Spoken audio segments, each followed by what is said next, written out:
നമസ്കാരം, എല്ലാവർക്കും നമസ്കാരം.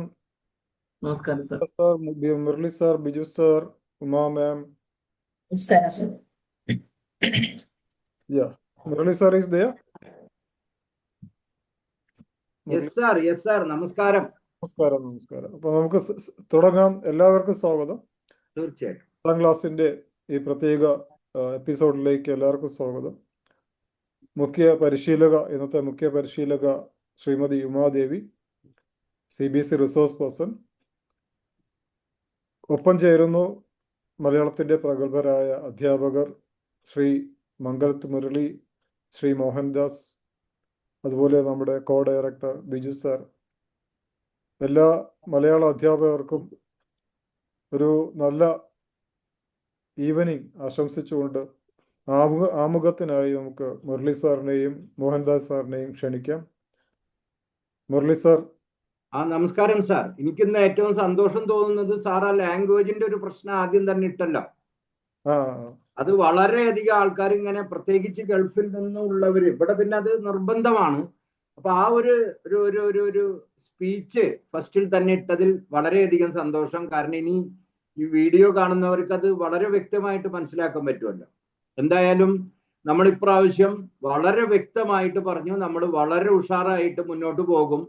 അതിന്റെ ഈ മാസം തന്നെ അല്ലേ, ആ ഏപ്രിൽ മാസത്തിൽ തന്നെ നമ്മൾ 2ാമത്തെ ക്ലാസ്സുമായിട്ട് വരികയാണ്. അത് തീർച്ചയായിട്ടും നമ്മൾ ഇതുവരെ സാധിക്കാത്ത തരത്തിലുള്ള ഒരു വലിയ മാറ്റമാണ് ശരിക്കും. ആ മാറ്റം എന്ന് പറയുന്നത് പുതിയ പുസ്തകം വരുന്നു, പുതിയ ലെസൺസ് മാറുന്നു. അതുകൊണ്ട് തന്നെ ടീച്ചേഴ്സിന്റെ ഒപ്പം, കുട്ടികളുടെയും ഒക്കെ ഒപ്പം നിൽക്കണം എന്നുള്ള നമ്മുടെ വളരെ നിർബന്ധത്തിന്റെ അതിന്റെ ഫലമായിട്ടാണ് നമ്മളിത് ചെയ്യാൻ തീരുമാനിച്ചിട്ടുള്ളത്. ഇനിയും വരും, അടുത്ത് തന്നെ 9ാം ക്ലാസ്സിന്റെ മാറിയ ലെസൺസുമായിട്ട് നമ്മൾ വരും. അതേപോലെ തന്നെ ഈ നമ്മുടെ കാര്യങ്ങളുമായി ബന്ധപ്പെട്ട ഓരോ കാര്യങ്ങളും ചർച്ച ചെയ്യുക എന്ന് തന്നെയാണ് നമ്മുടെ തീരുമാനം. അപ്പൊ അതിന് ഉമാദേവി ടീച്ചറെ സംബന്ധിച്ചുള്ള ഏറ്റവും വലിയ മെച്ചം, അവരൊരു മാസ്റ്റർ ട്രെയിനറാണ്. അതേപോലെ തന്നെ വളരെ നീണ്ട വർഷത്തെ 9-10 ക്ലാസ്സുകൾ ഒരു സ്കൂളിന്റെ എന്താ പറയുക നേതൃസ്ഥാനത്തിരിക്കുന്ന ഒരാളാണ്. അങ്ങനെയൊക്കെ വളരെയധികം ഇതൊന്നും പോരാതെ മിക്ക ദിവസങ്ങളിലും കഥ പറഞ്ഞുകൊണ്ടിരിക്കുന്ന ഒരാൾ കൂടിയാണ്.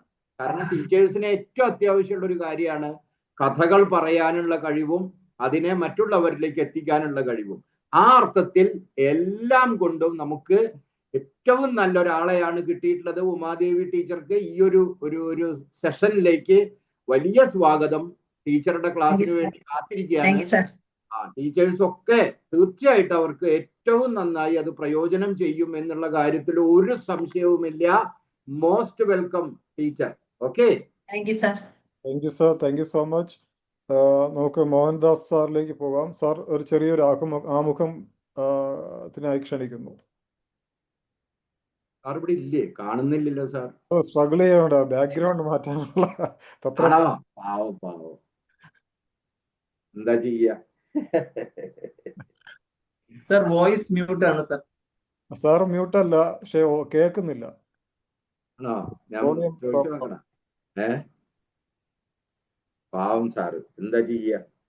കുഴപ്പമില്ല. ആ സമയം കൊണ്ട് നമുക്ക് ബിജു സാർ പറയട്ടെ സാർ. അപ്പോഴേക്കും എല്ലാവർക്കും നമസ്കാരം. നമസ്കാരം സാർ. ആദരണീയനായ നമ്മളുടെ മുരളി സാർ ഉണ്ട്, Umadevi madam, Abdul Salam sir, Mohandas sir, എല്ലാ പ്രിയപ്പെട്ട മലയാളം അധ്യാപകർക്കും അധ്യാപികമാർക്കും ഈ ബിടെക് പ്ലാറ്റ്ഫോമിലേക്ക് ഹാർദമായ സ്വാഗതം. ഈ ഒരു സായാഹ്നം നമുക്ക് 10ാം ക്ലാസ്സിന്റെ പുതിയ പഠന ശൈലിയും അതിനെ ബന്ധപ്പെടുത്തിയുള്ള ക്വസ്റ്റ്യൻ പേപ്പർ പ്രിപ്പറേഷന് വേണ്ടിയിട്ടും മറ്റ് കാര്യങ്ങളെല്ലാം ക്ലാസ് റൂം അറേഞ്ച്മെന്റിന് വേണ്ടിയിട്ടുള്ള എല്ലാ ഡിസ്കഷനും വേണ്ടിയിട്ട് ഉമാദേവി മാഡത്തിനെ ഹാർദവുമായി ഈ സായാഹ്നത്തിലേക്ക് ക്ഷണിച്ചുകൊള്ളുന്നു. അതുപോലെ തന്നെ എക്സാം പോയിന്റ് ഓഫ് വ്യൂവിലായിരിക്കും മാഡം നമ്മൾ ഇന്നത്തെ ക്ലാസ് എടുക്കുന്നത്. അപ്പം എല്ലാ ടീച്ചേഴ്സിനും ഇന്നത്തെ ക്ലാസ് അത്രയും മുരളി സാർ പറഞ്ഞതുപോലെ ഇത്രയും പെട്ടെന്ന് തന്നെ നമ്മുടെ 2ാമത്തെ ക്ലാസ്സും ഈ ഏപ്രിൽ മാസം തന്നെ കൊണ്ടുവരാൻ കഴിഞ്ഞതിൽ വളരെയധികം നന്ദി. എല്ലാവർക്കും ഈ സായാഹ്നത്തിലേക്ക് സ്വാഗതം. Thank you.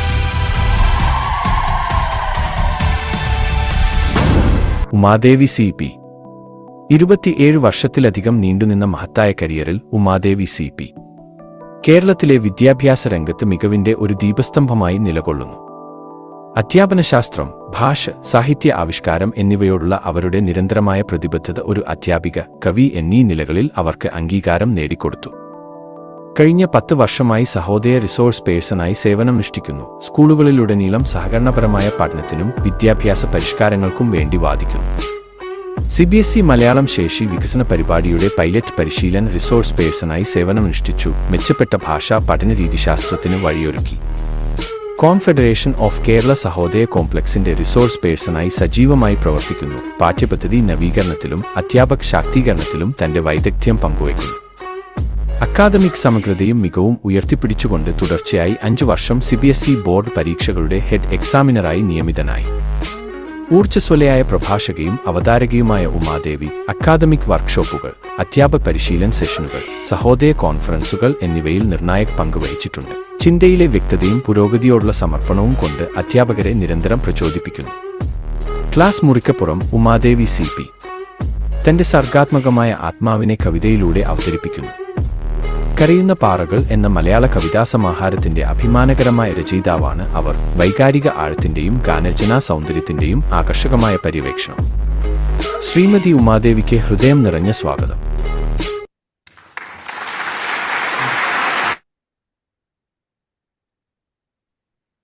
വെൽക്കം മാം. പറയൂ. മോഹൻദാസ് സാർ എത്തിയാ? ഇല്ല, സാർ ഉണ്ടല്ലോ. ഉണ്ട്. എന്തോ പ്രശ്നം ഉണ്ടെന്ന് തോന്നുന്നു. സാർ സൗണ്ട് ഇല്ല. അലൈൻ.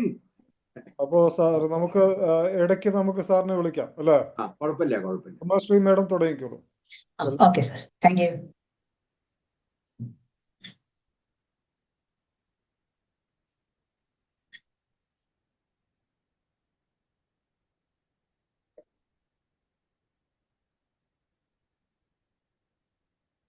ഫസ്റ്റ് ഭാഗം വന്നിട്ടില്ലല്ലോ. ഇല്ല, അതല്ല, ഞാൻ സ്ലൈഡ് ഷോ ആക്കാനാണ്. അതെന്തോ ചെറിയൊരു പ്രശ്നം. No problem. Take your own time മാം.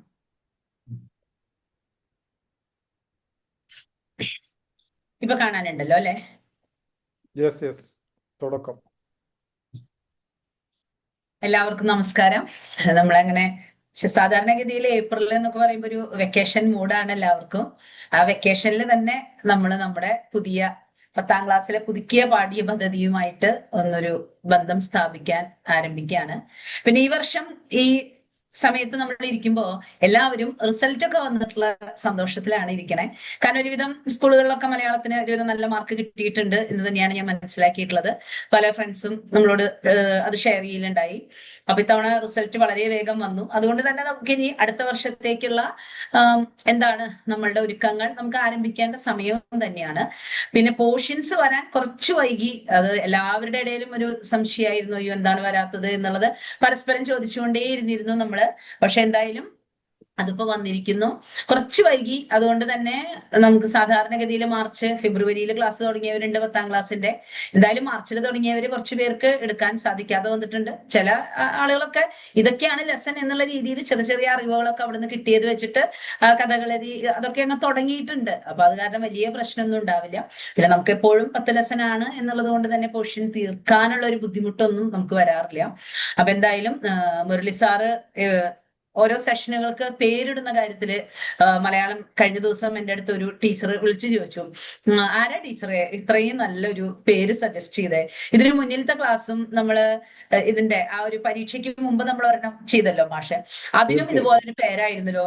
ടീച്ചറെ ടീച്ചറാണോ? ഞാൻ പറഞ്ഞു, അയ്യോ ഞാൻ ഒരിക്കലും അല്ല, എനിക്ക് അത്രയ്ക്കൊന്നും ഇടാനുള്ള ഒരു കഴിവില്ല, മുരളി സാറാണ്. അപ്പൊ പറഞ്ഞപ്പോ ആ ടീച്ചർക്ക് മുരളി സാറിനെ അറിയുന്ന ഒരു ടീച്ചറാണ്. അയ്യോ എനിക്ക് അറിയാമെന്ന് പറഞ്ഞു.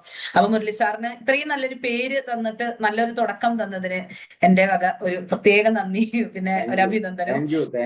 അപ്പോ എന്തായാലും 10ാം ക്ലാസ്സിന് 10.5 മാറ്റ് തുടക്കം, ഒടുക്കം വരെ ഈ 10.5 മാറ്റ് നിലനിൽക്കട്ടെ എന്ന് ആശംസിച്ചുകൊണ്ട് തന്നെ ഞാൻ ഇന്ന് ആരംഭിക്കുകയാണ്. നമുക്ക് ആദ്യത്തെ സ്ലൈഡിലേക്ക് പോവുകയാണ്. നമുക്കറിയാം 10 പാഠഭാഗങ്ങളാണ് നമുക്ക് വന്നിട്ടുള്ളത്. സാധാരണ നമുക്ക് 10 തന്നെയാണ് വരാറുള്ളത്. 5 ഗദ്യ വിഭാഗത്തിലും അതുപോലെ 5 പദ്യ വിഭാഗത്തിലുമാണ് വന്നിട്ടുള്ളത്. മാതൃഭാഷ നമ്മുടെ ഉള്ളിൽ ഒഴുകുന്ന ജീവനദി, മണ്ണും മനുഷ്യനും, മുരിങ്ങ മരത്തോപ്പ്, ചരിത്രം രചിച്ച നാടകം, വിജ്ഞാന ഭാഷയും വൈജ്ഞാനിക സമൂഹവും, കഥകളതിമോഹനം, ബത്തേരിക്കടുത്ത് മലങ്കരയിൽ, പ്രയാണം, വിഷുക്കണി, എന്റെ ഭാഷ. ഇതൊക്കെയാണ് നമുക്ക് പഠിപ്പിക്കുവാനായിട്ട് തന്നിട്ടുള്ള സിലബസിലെ പാഠഭാഗങ്ങള്. ഇപ്പൊ നമുക്കറിയാം, കഴിഞ്ഞ വർഷവും നമുക്ക് നോൺ ഡീറ്റെയിൽഡ് ഉണ്ടായിരുന്നില്ല, അതേ രീതിയിൽ തന്നെയാണ് ഇത്തവണയും അത് വന്നിട്ടുള്ളത്. ഇനി ചോദ്യ പേപ്പർ മാതൃക, ഇത് എന്തിനാണ് ചർച്ച ചെയ്യണമെന്ന് ചോദിച്ചാൽ ഒരുപാട് വ്യത്യാസങ്ങളൊന്നുമില്ല, എന്നാൽ വലിയൊരു വ്യത്യാസം കിടക്കുന്നുണ്ട്. അത് ശ്രദ്ധിച്ചിട്ടുണ്ടോ എന്ന് എനിക്കറിയില്ല എല്ലാവരും. അതൊരു വലിയ വ്യത്യാസം തന്നെയാണ്, നമ്മളെ ഒന്ന് പേടിപ്പിക്കുന്ന വ്യത്യാസമാണ്. അത് അങ്ങോട്ട് എത്തുമ്പോൾ പറയാം. പിന്നെ കുറച്ചെങ്കിലും പുതിയ ആളുകൾ ആരെങ്കിലും ഒക്കെ ജോയിൻ ചെയ്തിട്ടുണ്ടായിരിക്കും. അപ്പൊ അവർക്ക് എന്താണ് എന്നുള്ള ഒരു ധാരണയോടുകൂടി തന്നെ പോകുന്നത് നല്ലതാണ്. നമുക്ക് എ വിഭാഗം 15 മാർക്കിന്റെ അവതാരണം ഗദ്യം തന്നെയാണ്. കാര്യം നമ്മൾ 9ാം ക്ലാസ്സിന്റെ ഇപ്പൊ പറയേണ്ട കാര്യമില്ല, എങ്കിലും ഞാൻ ഒന്ന് പറയാണ്, നമ്മൾ ഒരുവിധം 10 എടുക്കുന്നവർ തന്നെയാണ് 9ാം ക്ലാസ് കൊടുക്കുക. ഇത്രയും നാളെ നമുക്ക് അവതാരണം പദ്യമായിരുന്നു 9ാം ക്ലാസ്സിൽ വെച്ചാൽ, ഇപ്പൊ അത് ഗദ്യം തന്നെ ആയിട്ടുണ്ട്. അവിടെയും അതൊന്ന് ശ്രദ്ധിച്ചു വെച്ചോളൂ. 8 മാർക്കിന്റെയും 7 മാർക്കിന്റെയാണ്. സത്യം പറഞ്ഞാൽ ഇത്തവണ നമ്മളുടെ CBSE കുട്ടികൾക്ക് മലയാളത്തില് കുറേ കുട്ടികൾ 99 നിന്നിട്ടുണ്ടായിരിക്കും അല്ലെ? ഞാൻ ചോദിക്കുന്നത് തെറ്റുണ്ടാവില്ല എന്ന് തോന്നുന്നു ടീച്ചേഴ്സിന്. ഈ 99 നിന്നിട്ടുള്ളതിന്റെ ഒരു പ്രധാന കാരണം നമ്മളുടെ ആദ്യത്തെ കോംപ്രിഹെൻഷൻ പാസേജിൽ വന്നിട്ടുള്ള ആ ഒരു സിംഹഭാഗം എന്ന് പറയുന്ന ആ ഒരു ഉത്തരാണ്. ഇപ്പൊ ഞാൻ ഹെഡ് എക്സാമിനർ തന്നെയായിരുന്നു തവണ. അപ്പൊ നമുക്കറിയാം ഒരുപാട് കുട്ടികൾക്ക് ആ 8-ലെ 7 മാർക്കേ മേടിക്കാൻ പറ്റിയിട്ടുള്ളൂ. അപ്പൊ അത് ശരിക്കും പറഞ്ഞാൽ പിന്നെ വലിയൊരു പാസേജും ആയിരുന്നു. അപ്പോ അത് ശരിക്കും പറഞ്ഞാൽ നമ്മുടെ കുട്ടികൾക്ക് വായിച്ചെടുക്കാൻ തന്നെ ഒരുപാട് സമയം എടുത്തിട്ടുണ്ട്. അത് സത്യം പറഞ്ഞാൽ അവരുടെ മറ്റു ഭാഗത്തുള്ള അവരുടെ ഒരു പ്രകടനത്തിനെ കുറച്ച് ബാധിക്കുകയും ചെയ്തിട്ടുണ്ട്. അപ്പൊ അതുകൊണ്ട് നമ്മൾ ഒരിക്കലും അവതാരണം ഒരു അവതാരണല്ലേ എന്ന് കരുതി അതൊക്കെ എളുപ്പത്തിൽ കുട്ടികൾ നോക്കിയെടുക്കും എന്ന് കരുതരുത്. അവതാരണത്തില് നല്ല പ്രാക്ടീസ് നമ്മൾ നമ്മുടെ കുട്ടികൾക്ക് കൊടുക്കണം. അത് പലപ്പോഴും നമ്മൾ ഇപ്പൊ ഞാനടക്കമുള്ള ടീച്ചർമാര് പലപ്പോഴും നമ്മൾ വിചാരിക്കുക എന്താ മാതൃഭാഷയല്ലേ, ലേഖനങ്ങളല്ലേ, കുട്ടികൾ അല്ല ഒരു ഗദ്യ ഭാഗമല്ലേ, അവർ വായിച്ചോളും, ഉത്തരം എഴുതിക്കോളും എന്ന് പറയും. പക്ഷെ സ്പീഡ് കുട്ടികൾക്ക് വലിയൊരു ഘടകമായിട്ട് അത് വരുന്നുണ്ട്. അപ്പൊ അത് എല്ലാവരും ഒന്ന് അവതാരണത്തിന് കുറച്ച് കുട്ടികൾക്ക് പ്രാക്ടീസ് കൊടുക്കാൻ ശ്രമിക്കുക. പിന്നെ ഇത്തരത്തിലുള്ള ചില പദങ്ങളുടെയൊക്കെ പ്രയോഗം ഇപ്പൊ ഇല്ല എന്ന് തന്നെ പറയാം, നമ്മളുടെ ക്ലാസ്സുകളിലായാലൊക്കെ കുറവാണ്. അപ്പൊ അതിനെ പറ്റിയിട്ട് ഒന്ന് കുട്ടികളെ പഠിപ്പിക്കാൻ ശ്രമിക്കുക. പിന്നെ ബി വിഭാഗം ക്രിയാത്മക രചനയാണ്, 14 മാർക്ക്. ഉപന്യാസ രചന അതിലൊന്നും മാറ്റില്ല. 2 ഉപന്യാസങ്ങള് നമുക്ക് ടോപ്പിക് ഉണ്ടായിരിക്കും, അതിലൊരെണ്ണം എടുക്കുക, 5 മാർക്ക്. ഔദ്യോഗിക കത്ത് 5 മാർക്ക്, പത്രവാർത്ത 4 മാർക്ക്. അവിടെയൊന്നും മാറ്റങ്ങളൊന്നും വന്നിട്ടില്ല, അത് അതുപോലെ തന്നെ വരുന്നത്.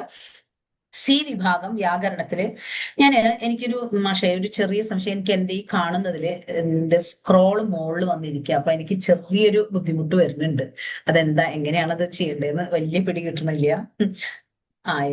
ഇപ്പൊ അത് മുകളിലേക്ക് യെസ്. അത് മാഷാണ് എന്തെങ്കിലും ചെയ്തല്ല, ഞാൻ തന്നെ തൊട്ടപ്പോ ശരിയായതാന്ന് തോന്നുന്നു. സി വിഭാഗം വ്യാകരണത്തില് അംഗവാക്യം, അങ്കിവാക്യം, കർത്തരി, കർമ്മണി പ്രയോഗം, വാക്യശുദ്ധി, വാക്യത്തെ പ്രയോഗിക്കുക, അങ്ങനെയുള്ള കാര്യങ്ങൾ തന്നെയാണ് അതിൽ വന്നിട്ടുള്ളത്. അപ്പോ എന്റെ സ്ക്രീൻ കാണുന്നുണ്ടല്ലോ അല്ലെ? എനിക്ക് സ്ക്രീൻ പെട്ടെന്ന് എനിക്കൊന്ന് കാണാണ്ടായി. പക്ഷെ ഒരു സെക്കൻഡ്, ഞാനൊന്ന് എന്താണ് പറ്റിയെന്ന് അറിയണില്ല. ഒരു സെക്കൻഡ് കേട്ടോ. എന്താണ് പെട്ടെന്ന് സ്ക്രീൻ എനിക്ക് മിസ്സായിരിക്കണം.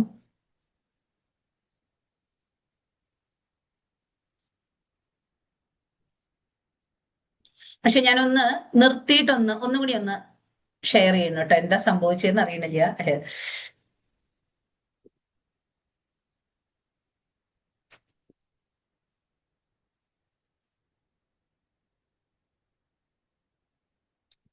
ഇപ്പൊ ശരിയായിട്ട്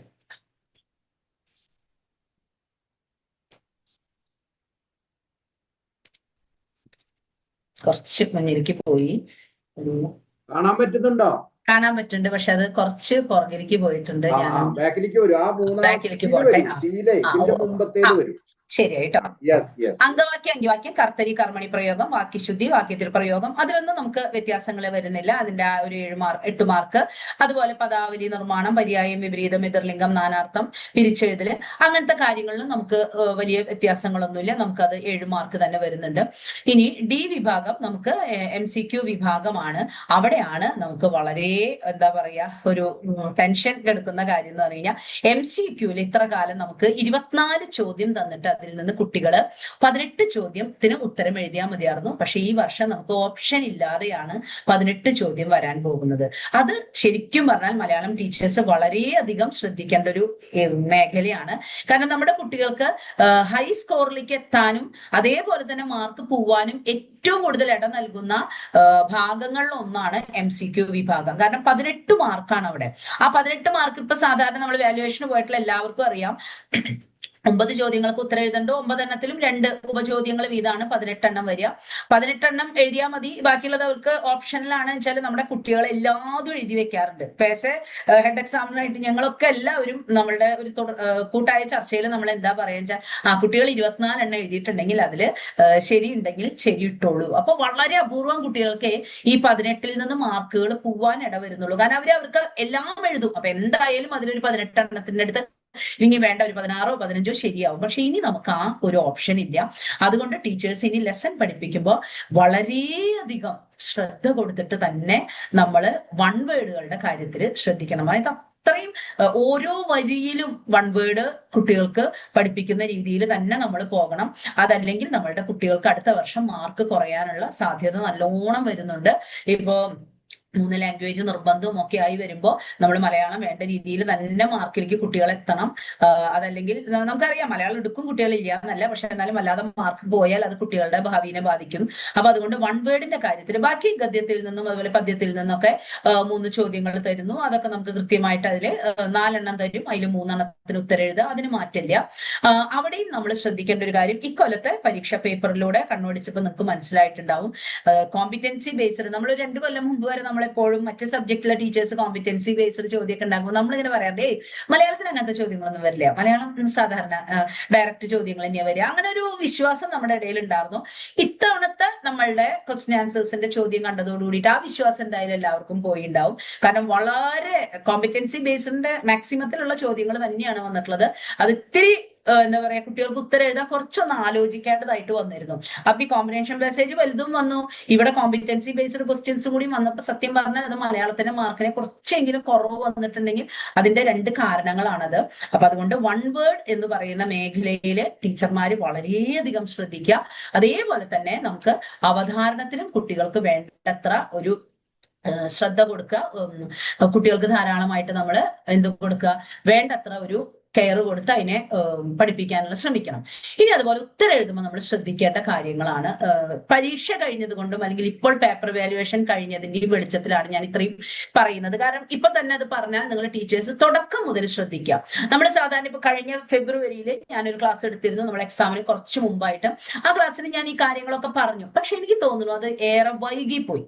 കാരണം കുട്ടികൾ ഒരു രീതിയിൽ പഠിച്ചു വന്നിട്ട് പെട്ടെന്ന് നമ്മൾ അയ്യോ ഇതിങ്ങനെ ചെയ്യരുത് ഇത് അങ്ങനെ ചെയ്യണം എന്ന് നമ്മൾ ആ സമയത്ത് പറയുമ്പോൾ അത് കുട്ടികൾക്ക് തലയിലേക്ക് അങ്ങോട്ട് കയറാൻ ബുദ്ധിമുട്ടാണ്.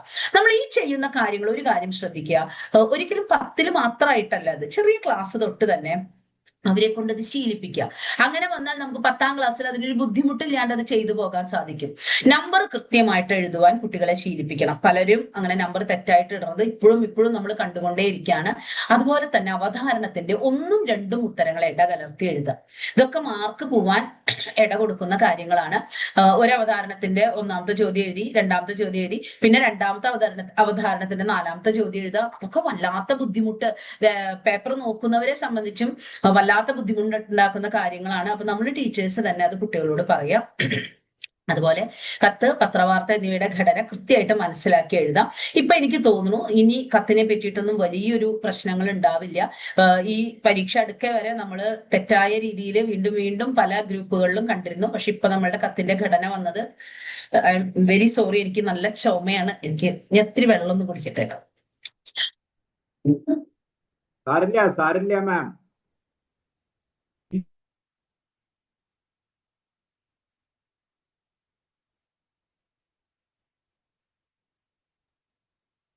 കൂടുതൽ സംസാരിക്കുമ്പോഴേ സാറില്ല, അതിലെ ഇടയിൽ ഒരു ചെറിയ സംശയം ചോദിച്ചോട്ടെ മാം.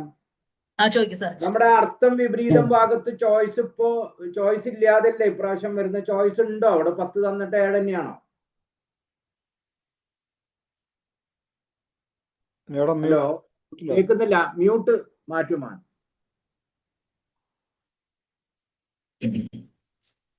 ഇല്ല, നമുക്കത് എസ് എക്കും ക്വസ്റ്റ്യൻ ആൻസേഴ്സിനും മാത്രമേ നമുക്ക് ഇത്തവണ ഒരു ഓപ്ഷൻ അല്ല എന്താ അത് മാം ഒന്ന് മെൻഷൻ ചെയ്യണേ. മറ്റേത് ആ ചോയ്സിന്റെ കാര്യത്തില് രണ്ടാമത്തതേ പറഞ്ഞുള്ളൂ, അതും കൂടി ഒന്ന് ടീച്ചേഴ്സ് ഒന്ന് ഓർക്കേണ്ടതാണ് അതും ശ്രദ്ധിക്കുക അത്യാവശ്യമായിട്ട്. ടീച്ചേഴ്സ്. കാരണം ആ ചോയ്സ് കഴിഞ്ഞ വർഷം നമുക്ക് ഇല്ലാണ്ടായിട്ടുള്ളത് കൊണ്ട് അത് ആ ഭാഗത്തും ചോയ്സ് വന്നിട്ടില്ല. അപ്പൊ ചോയ്സ് ക്വസ്റ്റ്യൻ ഇല്ലാണ്ടാവുമ്പോൾ നമ്മുടെ കുട്ടികളുടെ മാർക്ക് പോകാനുള്ള സാധ്യത വളരെ വലുതാണ്. അത് എല്ലാവരും ഒന്ന് ശ്രദ്ധിക്കണം. വൺ വേർഡ് ഓരോ വരിയിലും വൺ വേർഡ് ചോദ്യങ്ങൾക്കുള്ള സാധ്യതയുണ്ട്. കാരണം വൺ വേർഡ് ചോദിക്കുന്നവര് എങ്ങനെ ചോദ്യങ്ങൾ ഉണ്ടാക്കണമെന്ന് ചിലപ്പോൾ നമുക്ക് സംശയം തോന്നുന്ന രീതിയിലാണ് ചോദ്യങ്ങൾ ചോദിക്കാറുള്ളത്. അത് മനസ്സിൽ കണ്ടുകൊണ്ട് വേണം നമ്മൾ ഓരോരുത്തരും പഠിപ്പിക്കാൻ, അല്ലെങ്കിൽ നമ്മുടെ കുട്ടികളുടെ മാർക്ക് പോകും. അതാണ് അതിൽ വന്നിട്ടുള്ള, അപ്പൊ ക്വസ്റ്റ്യൻ പേപ്പറിൽ വന്നിട്ടുള്ള ഏറ്റവും വലിയൊരു വ്യത്യാസം അല്ലെങ്കിൽ ശ്രദ്ധിക്കേണ്ട കാര്യങ്ങൾ എന്ന് പറയുന്നത്. അപ്പൊ ഉത്തരം എഴുതുമ്പോൾ ശ്രദ്ധിക്കേണ്ട കാര്യങ്ങളാണ് ഞാൻ പറഞ്ഞുകൊണ്ടിരുന്നത്. അതെനിക്ക് തോന്നുന്നു പെട്ടെന്നൊന്ന് മാറിപ്പോയോ. ഇതൊക്കെ മാറി മാം. അതാണ് മാറേണ്ടത്. എന്റെ ചുമച്ചപ്പോഴേ പെട്ടെന്ന് ഉണ്ടായ ഒരു ബുദ്ധിമുട്ട്. എന്തായാലും ശക്തമായ ചുമ. അത് 2 ദിവസമായി തുടങ്ങിയിട്ട് സാറേ. ഇത് എന്താണ്, ഒന്ന് വെയിലത്ത് പാലക്കാട് വരെ ഒന്ന് പോണ്ടി വന്നു, അതിലുണ്ടായ പ്രശ്നമായിട്ടാണെങ്കിൽ തോന്നുന്നത്. ചൂടാണ് മാം, പാലക്കാടാണ് ഏറ്റവും വലിയ ചൂട്. അതാണ് ഉണ്ടായത്. കണ്ടിന്യൂ ചെയ്തോ. അല്ല ഞാനതല്ല, ചുമച്ചപ്പോ PDF എന്താ പറയാ ഇതുവരെ തെറിച്ചു പോവാന്ന് പറയുന്നത് ഭയങ്കര ചുമയാണ്. അതാണ്. അപ്പൊ ഇത് എനിക്ക് ഇതിപ്പോ എന്താ എന്റെ ഇതിലാണ് ഒരു ചെറിയ പ്രശ്നം. ഇതിലേക്ക് കടന്നോളൂ, ലെസൺസിലേക്ക് കടന്നോളൂ, നോ പ്രോബ്ലം. അതെന്തോ അത് കടക്കാൻ അത് എന്താ അതിങ്ങനെ മാറി പോണേന്ന് മനസ്സിലാവണില്ലേ. അത് അതാ ജമ്പ് ചെയ്യുന്നുണ്ട്. സലാം സാർ അവിടെ ഉണ്ടോ? നമ്മുടെ അവിടുത്തെ പ്രോബ്ലം അല്ല സാർ. അല്ലല്ലല്ല, അതെന്താ ഇപ്പൊ ശരി. കഥകളതി മോഹനം നമുക്ക് ആദ്യത്തെ, ഇപ്പൊ ഞാൻ ഓരോ പാഠങ്ങളെ എടുത്തിട്ട് നമ്മൾ അതിനെ അവലോകനം ചെയ്യുക എന്ന് പറയുമ്പോൾ നമുക്ക് അതിൽ കൊടുക്കാൻ സാധിക്കുന്ന പഠന പ്രവർത്തനങ്ങളെ പറ്റിയിട്ടാണ് ഞാൻ ആദ്യമായിട്ട് പറയുന്നത്. കാരണം പ്രവർത്തനങ്ങൾ നമുക്ക് തീർച്ചയായിട്ടും ആവശ്യമാണ്. പിന്നെ ഇത്തവണത്തെ നമ്മുടെ ഇന്റേണൽ അസസ്മെന്റിന്റെ മാർക്കില് അവർ വന്നിട്ടുള്ളതില് മൾട്ടിപ്പിൾ അസസ്മെന്റ് എന്നുള്ളതിനേക്കാൾ ആർട്ട് ഇന്റഗ്രേറ്റഡ് പ്രോജക്ട്സിനാണ് കുറച്ച് പ്രാധാന്യം കൊടുത്ത് അവിടെ പറഞ്ഞിട്ടുള്ളത്. മൾട്ടിപ്പിൾ അസസ്മെന്റ് എന്നുള്ള വാക്ക് അവിടെ ഒഴിവാക്കിയിട്ടുണ്ട്.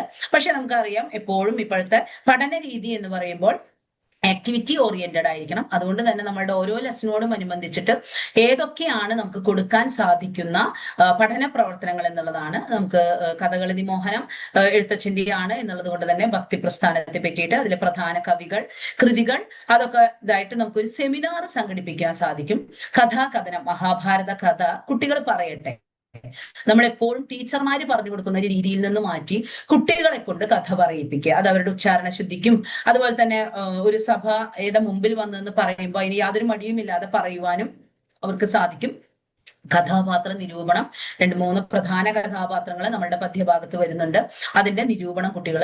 അതുപോലെ തുഞ്ചൻ പറമ്പിലേക്ക് ഒരു പഠന യാത്രകൾക്കൊക്കെ ഒരുപാട് പ്രാധാന്യമാണ് CBSEയുടെ ആക്ടിവിറ്റീസിൽ കൊടുക്കുന്നത്. അപ്പൊ സാധിക്കുന്നവരെല്ലാവരും തുഞ്ചൻ പറമ്പിലേക്ക് ഒന്ന് കുട്ടികളെ കൊണ്ടുപോവുക. മലയാള ഭാഷയെയും ഭാഷാപിതാവിനെയൊക്കെ ഒന്ന് അവരടുത്തറിയട്ടെ. അതുപോലെ പ്രാസം വരുന്നുണ്ട് കവിതകളില്. നമുക്ക് ശരിക്കും പറഞ്ഞപ്പോ പ്രാസമൊന്നും നമ്മുടെ ചോദ്യത്തിലൊന്നും വരുന്നില്ല എന്നുള്ളത് ശരിയാണ്. എന്നിരുന്നാലും നമ്മൾ പ്രാസം പരിചയപ്പെടുത്തുക. അതേപോലെ തന്നെ ഇത്തരത്തിൽ പ്രാസം വരുന്ന കവിതകൾ കുട്ടികളെ കൊണ്ട് കണ്ടെത്തി ക്ലാസ്സിൽ ചൊല്ലിക്കുക. അതൊരു ശേഖരണം എന്നുള്ള രീതിയിൽ നമുക്ക് ചെയ്യിപ്പിക്കാവുന്നതാണ്. ഭാഷയിൽ ഒരുപാട് കവിതകൾ പ്രാസമായിട്ട് വരുന്നുണ്ട്. അപ്പൊ അത് നമുക്കൊന്ന് ചെയ്യിപ്പിക്കാൻ സാധിക്കും.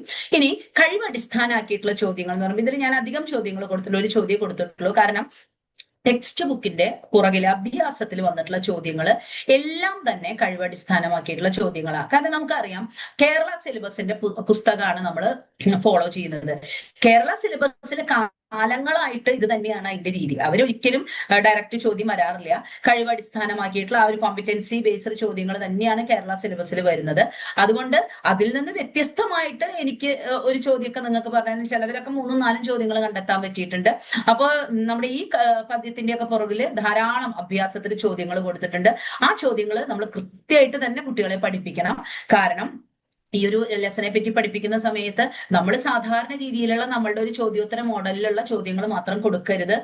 ഇത്തരത്തിലുള്ള ചോദ്യങ്ങൾക്കും കൂടെ ഉത്തരം എഴുതുവാൻ അവരെ ശീലിപ്പിക്കണം. കാരണം ഈ വർഷത്തെ ക്വസ്റ്റ്യൻ പേപ്പറിൽ നമ്മൾ അത്തരം ചോദ്യങ്ങൾ കണ്ടു. കൂടുതൽ കോമ്പിറ്റൻസി ബേസ്ഡിന്റെ കാര്യങ്ങളൊക്കെ കൂടുതലായിട്ട് വരുന്നത് കൊണ്ട് ഇനിയുള്ള വർഷങ്ങളിലും അത്തരം ചോദ്യങ്ങൾ തന്നെയാണ് നമുക്ക് വരാൻ സാധ്യത. അതുകൊണ്ട് ഇത്തരം ചോദ്യങ്ങൾക്ക് പ്രാധാന്യം കൊടുക്കാം. കർണസുഖം ഞാൻ പറയുകയില്ല ആരോടും. വർത്തമാനകാല സമൂഹത്തിൽ ഈ ഒരു നിലപാടിന്റെ പ്രാധാന്യം പ്രാധാന്യം ചർച്ച ചെയ്യുക. ചർച്ച ചെയ്ത് കുട്ടികൾ ഉത്തരം എഴുതുക. ചർച്ച ചെയ്യുക എന്ന് ഞാൻ എഴുതിയിട്ടുണ്ടെങ്കിലും പരീക്ഷയ്ക്ക് വരുമ്പോൾ നമുക്കറിയാം പ്രാധാന്യം നിങ്ങളുടെ അഭിപ്രായം രേഖപ്പെടുത്തുക എന്നായിരിക്കും. ഇതൊക്കെ നമ്മൾ ക്ലാസ്സിൽ ഇത്തരം കാര്യങ്ങൾ കൂടുതലായിട്ട് ചർച്ച ചെയ്യുക. ഊന്നൽ നൽകി പഠിപ്പിക്കേണ്ട കാര്യങ്ങളാണ്. ഈ ഒരു കർണസുഖം ഞാൻ പറയുകയില്ല ആരോടും എന്നുള്ള കാര്യത്തിന് ശരിക്കും ഊന്നൽ കൊടുക്കേണ്ടതാണ്. കാരണം ആധുനിക സമൂഹത്തിൽ നമ്മൾ കാണുന്നുണ്ട് ആളുകളെ വെറുതെ എന്താ പറയാ സുഖിപ്പിക്കാൻ വേണ്ടി പറയാ, പുറകിൽ നിന്ന് കുറ്റം പറയുക, ഇതൊക്കെ നമ്മൾ കാണുന്നതാണ്, നിത്യ ജീവിതത്തിൽ നമ്മൾ കാണുന്നതാണ്. പറയേണ്ട കാര്യങ്ങൾ മുഖത്ത് നോക്കി പറയുവാനുമുള്ള ഒരു ചങ്കുറപ്പ് നമ്മുടെ കുട്ടികളിൽ ഉണ്ടാക്കണം. അതിനൊക്കെ ഈ പദ്യഭാഗത്തെ നമുക്ക് ഉപയോഗിക്കാൻ സാധിക്കും. ഭാഷാപരമായിട്ടുള്ള സവിശേഷതകൾ നമ്മൾ തീർച്ചയായിട്ടും പറയണം. കാരണം മലയാള ഭാഷയുടെ പിതാവ് എന്നുള്ള ആ ഒരു വിശേഷണത്തിന് അദ്ദേഹത്തിന് അർഹനാക്കുന്നത് എന്താണ് എന്ന് അറിയണമെങ്കിൽ ഈ അദ്ദേഹത്തിന്റെ കൃതികളിലെ ഭാഷാപരമായിട്ടുള്ള സവിശേഷതകൾ കൊടുക്കണം. പ്രാചീന കവിത്രയം, എഴുത്തച്ഛനെ പറ്റി പഠിപ്പിക്കുമ്പോൾ നമ്മൾ കുഞ്ചൻ നമ്പ്യാരെയോ അല്ലെങ്കിൽ ചെറുശ്ശേരിനെയോ ഒന്നും ഒരിക്കലും വിട്ടുകളയരുത്. കാരണം അത് നമ്മൾ പറഞ്ഞു കൊടുക്കാനുള്ള ഒരു അവസരം. നമ്മൾ പലപ്പോഴും ചിന്തിക്കും നമുക്ക് പഠിപ്പിക്കാനുള്ള കവിയെ കുറിച്ച് മാത്രം നമ്മൾ പറഞ്ഞാൽ പോരെ. പരീക്ഷയ്ക്ക് ഒരു പക്ഷെ അങ്ങനെ വരുള്ളൂ. പക്ഷെ ഏതൊരു ക്ലാസ്സും നമ്മൾ പഠിപ്പിക്കുന്ന വിഷയത്തിന്റെ അപ്പുറത്തേക്ക് കടന്ന് നമ്മൾ പഠിപ്പിക്കുമ്പോഴാണ് അത് യഥാർത്ഥ പഠനമായി മാറുന്നത്. ബുക്കിലുള്ളത് മാത്രം പറഞ്ഞു കൊടുക്കാനാണെങ്കിൽ ഒരു ഗൈഡിന് സാധിക്കും. അത് ആ ഒരു ബുദ്ധിമുട്ടുള്ള കാര്യമല്ല. പക്ഷെ അതല്ല, അതിനപ്പുറത്തേക്ക് നമുക്ക് ക്ലാസ്സുകളെ കൊണ്ടുപോകാൻ പറ്റുമ്പോഴാണ് ക്ലാസ് ആയി മാറുന്നത്.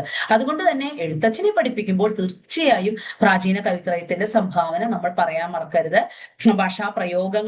ഭാഷാപരമായിട്ടുള്ള സവിശേഷതകൾ, അതുപോലെ ഭാഷാ പ്രയോഗങ്ങൾ, പ്രാസു അങ്ങനെയുള്ള കാര്യങ്ങളൊക്കെ അതിൽ വരുന്നുണ്ട്. അതിന്റെ സവിശേഷത, മാതൃഭാഷയുടെ പ്രാധാന്യത്തെക്കുറിച്ചും നമ്മളിവിടെ, അതായത് എഴുത്തച്ഛനാണ് എന്നുള്ളത് കൊണ്ട് മാതൃഭാഷയുടെ പ്രാധാന്യം നമുക്ക് ഇത്തവണത്തെ ലെസനുകളിലൂടെ കടന്നു പോകുമ്പോൾ നമുക്ക് മനസ്സിലാവുന്ന ഒരു കാര്യം എന്ന് പറഞ്ഞു കഴിഞ്ഞാൽ ഒരുപാട് ലെസനുകൾ മാതൃഭാഷയുടെ പ്രാധാന്യം വരുന്നതാണ്. അപ്പൊ നമുക്ക് ശരിക്കും കുട്ടികളിലേക്ക് ആ മാതൃഭാഷാ സ്നേഹം കൊണ്ടുവരുവാൻ സാധിക്കും നമ്മളുടെ ഓരോ പാഠഭാഗത്തിലൂടെ കടന്നു പോകുമ്പോൾ എന്ന് നമുക്കറിയാം. പിന്നെ അടുത്തത് മാതൃഭാഷ, നമ്മുടെ രണ്ടാമത്തെ പാഠഭാഗത്തിലേക്ക് നമ്മൾ കടക്കുകയാണ്. അവിടേക്ക് നമ്മൾ കടക്കുമ്പോൾ പഠന പ്രവർത്തനങ്ങള്, ശ്രേഷ്ഠ ഭാഷാ പദവി ലഭിച്ച ഭാഷകളെ കുറിച്ചിട്ടുള്ള ഒരു പ്രോജക്റ്റ് നമ്മൾ കൊടുക്കുക.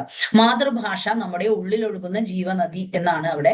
അപ്പൊ ശ്രേഷ്ഠ ഭാഷാ പദവി ലഭിച്ചിട്ടുള്ള ഭാരതത്തിലെ ഭാഷകളെ കുറിച്ചിട്ടുള്ള ഒരു പ്രോജക്റ്റ് കുട്ടികളെ കൊണ്ട് ചെയ്യിക്കാം. അപ്പൊ അവര് എന്താണ് ശ്രേഷ്ഠ ഭാഷ, എന്തൊക്കെ കാര്യങ്ങളാണ് അതിൽ പരിഗണിക്കുന്നത്, മലയാളത്തിന് എത്രാമതാണ് ശ്രേഷ്ഠ ഭാഷാ പദവി കിട്ടിയത്, ഇന്ന് ഇന്ത്യയിലെ ഏതൊക്കെ ഭാഷകളാണ് ശ്രേഷ്ഠ ഭാഷകളായിട്ടുള്ളത്, ഈ കാര്യങ്ങളൊക്കെ കുട്ടികൾക്ക് അടുത്തറിയുവാനായിട്ട് സഹായിക്കും. അതുപോലെ തന്നെ അതില് പച്ചക്കറി വാങ്ങാൻ പോകുന്ന ഒരു മകള് അല്ലെ, അവിടെ ചെന്നിട്ട് മകൾക്ക് പച്ചക്കറികളുടെ പേരുകൾ പറയാൻ അറിയുന്നില്ല. ഒരുപക്ഷെ നമ്മുടെ കുട്ടികൾക്ക് മലയാളത്തിൽ നമ്മളുടെ പച്ചക്കറികളുടെ പേരുകൾ അറിയുന്നുണ്ടായിരിക്കും. പക്ഷേ ചെടി കണ്ടാൽ അവർക്കത് തിരിച്ചറിയുന്നു തോന്നുന്നുണ്ടോ? ഇല്ല. അപ്പൊ നമുക്ക് പച്ചക്കറി കാണിച്ചിട്ട് അത് തിരിച്ചറിയാൻ പറ്റുമോ എന്ന് ചോദിക്കുന്നതിനേക്കാൾ ചെടികളെ കാണിച്ചിട്ട് ഇത് മത്തയാണോ, ഇത് കുമ്പളത്തിന്റെ വള്ളിയാണോ, മത്തയുടെ വള്ളിയാണോ, ഇത് വഴുതനയാണോ, ഇത് വെണ്ടയാണോ എന്നൊന്ന് കുട്ടികളെ പരിചയപ്പെടുത്തി നോക്കൂ. പ്രത്യേകിച്ച് പട്ടണത്തിന്റെ നടുവിൽ ഫ്ലാറ്റുകളിൽ നിന്നൊക്കെ വരുന്ന കുട്ടികൾക്ക് ഒരിക്കലും അറിയുന്നുണ്ടാവില്ല ഒരു വഴുതന ചെടി എങ്ങനെയാണ്. സ്കൂളിൽ തന്നെ ഗാർഡനൊക്കെ ഉണ്ടെങ്കിൽ നല്ലതാണ്. അതല്ലെങ്കിൽ തന്നെ വിവിധ ഇന പച്ചക്കറികളുടെ ചെടികളൊക്കെ ശേഖരിച്ചിട്ട് ഒരു ചെറിയ ഒരു എന്താ പറയാ എക്സിബിഷൻ പോലെ ഒന്ന് സംഘടിപ്പിക്കും. വ്യത്യസ്തമായിട്ടുള്ളതാണ്. ഇതിൽ എന്താണ് മലയാള ഭാഷയുമായിട്ട് ബന്ധം എന്ന് പറഞ്ഞു കഴിഞ്ഞാൽ, മലയാള ഭാഷ എന്ന് പറഞ്ഞാൽ നമ്മുടെ സംസ്കാരമാണ്. ആ സംസ്കാരത്തിൽ മണ്ണും അവിടുത്തെ ഉൽപ്പന്നങ്ങളും എല്ലാം പെടും. അപ്പോ ഇത് തീർച്ചയായിട്ടും അവർക്ക് ആവശ്യമുള്ള ഒരു കാര്യമാണ്. അത് നമുക്ക് അതുപോലെ തന്നെ പേരുകളൊന്ന് ചോദിച്ചു നോക്കൂ. പിന്നെ നിങ്ങൾ ശ്രദ്ധിച്ചിട്ടുണ്ടോ എന്ന് അറിയില്ല, ഞാൻ പലപ്പോഴും ശ്രദ്ധിച്ചിട്ടുണ്ട്. ഇവൻ എന്റെ മക്കള് പോലും അവരും പഠിച്ചത് CBSE ആയതുകൊണ്ട് തന്നെയാണ്. പലപ്പോഴും ഞങ്ങൾ തൃശ്ശൂരൊക്കെ നമുക്കറിയാം പടിഞ്ഞാറക്കോട്ടയും കിഴക്കേക്കോട്ടയും ഉണ്ട്. അപ്പൊ ചിലപ്പോഴൊക്കെ മോള് ഞാൻ വരുമ്പോ അമ്മ എവിടെ എത്തി ചോദിക്കുമ്പോ ഞാൻ പറയും ഞാൻ പടിഞ്ഞാറക്കോട്ട എത്തി. അപ്പൊ തന്നെ പറയും അമ്മ അതൊന്ന് ഇംഗ്ലീഷിൽ പറയോ, ഈസ്റ്റാ വെസ്റ്റാന്ന് ചോദിക്കും. അത് നമ്മുടെ കുട്ടികൾക്കുള്ള വലിയൊരു പ്രശ്നമാണ്. അപ്പൊ ഈ മാതൃഭാഷയുടെ പാഠങ്ങളൊക്കെ പഠിപ്പിക്കുമ്പോൾ ഒന്ന് ശ്രദ്ധിച്ചു നോക്കിക്കോളൂ. തെക്ക്, കിഴക്ക്, വടക്ക്, പടിഞ്ഞാറ് അതിന്റെ ഇംഗ്ലീഷേ അവർക്ക് അറിയുള്ളൂ. ഈസ്റ്റ് എന്ന് പറഞ്ഞു കഴിഞ്ഞാൽ ഏതാണ് മലയാളത്തിൽ എന്ന് നമ്മുടെ കുട്ടികൾക്ക് അറിയില്ല. അത് ഞാൻ കുറേ ശ്രമിക്കാറുണ്ട്, എല്ലാ കൊല്ലം എന്ന് പറഞ്ഞ പോലെ കുട്ടികളെ പഠിപ്പിക്കാൻ ശ്രമിക്കാറുണ്ട്. അപ്പൊ ഇങ്ങനത്തെയൊക്കെ ലെസനുകൾ വരുമ്പോഴേ നമുക്ക് അതൊക്കെ അറിയണ്ടേ നമ്മുടെ കുട്ടികള്. അങ്ങനെ തന്നെ അങ്ങനത്തെ കാര്യങ്ങളൊക്കെ ഒന്ന് ശ്രദ്ധിക്കുക. പിന്നെ സംവാദം സംഘടിപ്പിക്കുക. വിദേശ ഭാഷയോടൊപ്പം മാതൃഭാഷയും പഠിക്കണോ വേണ്ടേ, അത് അവരൊന്ന് പറയട്ടെ അതിന്റെ ഗുണങ്ങൾ എന്താണ്. പിന്നെ മലയാള ഭാഷയിൽ നാം ഉപയോഗിക്കുന്ന അന്യഭാഷാ പദങ്ങളുടെ ചാർട്ട് തയ്യാറാക്കുക. ഒരുപാട് പദങ്ങൾ നമ്മുടെ സ്വന്തമാക്കി നമ്മൾ ഉപയോഗിക്കുന്നുണ്ടെങ്കിൽ അതൊക്കെ നമ്മുടെ സ്വന്തം തന്നെയാണ്. എന്നാലും അത്തരം പദങ്ങൾ നമ്മൾ ഉപയോഗിക്കുന്നുണ്ട്, നമ്മുടെ ഭാഷയുടെ ഭാഗമല്ലായിരുന്നു, നമ്മൾ ചേർത്തെടുത്തതാണ് എന്നുള്ളതൊക്കെ കുട്ടികൾ അതിന്റെ ഒരു ചാർട്ട് തയ്യാറാക്കട്ടെ, അത് ക്ലാസ്സുകളിൽ പ്രദർശിപ്പിക്കട്ടെ. പിന്നെ ഈ പാഠത്തിൽ തന്നെ നമ്മൾ പറഞ്ഞിട്ടുണ്ട്, നമ്മുടെ വീടുകളിൽ നമ്മൾ അന്യഭാഷയിലുള്ള പദങ്ങൾ പരസ്പരം സംബോധന ചെയ്യുവാൻ ഉപയോഗിക്കുന്നു. അങ്കിൾ, ആന്റി എന്നുള്ള പദങ്ങൾ. ശരി, തനതായിട്ടുള്ള നമ്മളുടെ സംബോധന ചെയ്യുവാനുള്ള പദങ്ങളുണ്ട്. ഇപ്പൊ അച്ഛമ്പങ്ങളെ അച്ചോള് എന്ന് വിളിക്കുന്നവരുണ്ട്, അതുപോലെ സഹോദരിനെ ഓപ്പോള്, അങ്ങനെയൊക്കെ വിളിക്കുന്ന ഒരുപാട് പദങ്ങൾ നമ്മുടെ ഇടയിലുണ്ട്. ചില വീടുകളിലെങ്കിലും അത് കൃത്യമായിട്ട് വല്യമ്മ, ഇളയമ്മ, ചെറിയമ്മ, ചിറ്റമ്മ, ചിറ്റ, അങ്ങനെ ഒരുപാട് പദങ്ങൾ നമ്മളുടെ കുട്ടികളുടെ ഇടയിൽ ഉപയോഗിക്കുന്നുണ്ടാവും. അത്തരം വാക്കുകൾ പരസ്പരം ഒന്ന് താരതമ്യപ്പെടുത്തുക. അത് വളരെ രസകരമായിട്ടുള്ള, കുട്ടികൾക്കും നല്ല ഇൻട്രസ്റ്റ് തോന്നുന്ന ഒരു ആക്ടിവിറ്റി ആവുമെന്ന് എനിക്ക് ഉറപ്പുണ്ട്. കാരണം മോന്റെ അച്ഛന്റെ ചേട്ടനെ എന്താ വിളിക്കുക, മോൾ എന്താ വിളിക്കുക. ഇനി മതപരമായിട്ടും നമുക്ക് വ്യത്യാസങ്ങളുണ്ട്. ചില മതത്തിൽ വിളിക്കുന്നതുണ്ട് അവരുടെ. അപ്പൊ നമുക്ക് തോന്നുന്നു, അയ്യോ ഞാനിവിടെ അച്ഛൻ എന്ന് വിളിക്കുന്നത് അടുത്ത മതത്തിൽ അച്ഛൻ എന്ന് പറയുമ്പോൾ വേറെ ആയിട്ടാണ് വരുന്നത് അല്ലെ. അങ്ങനെയുള്ള വ്യത്യാസങ്ങളൊക്കെ ഒന്ന് കുട്ടികളെ അറിയിപ്പിക്കുവാൻ വേണ്ടിയിട്ട് അത് ക്ലാസ്സുകളിൽ തന്നെ കുട്ടികളെ കൊണ്ട് തന്നെ പരസ്പരം താരതമ്യപ്പെടുത്താം.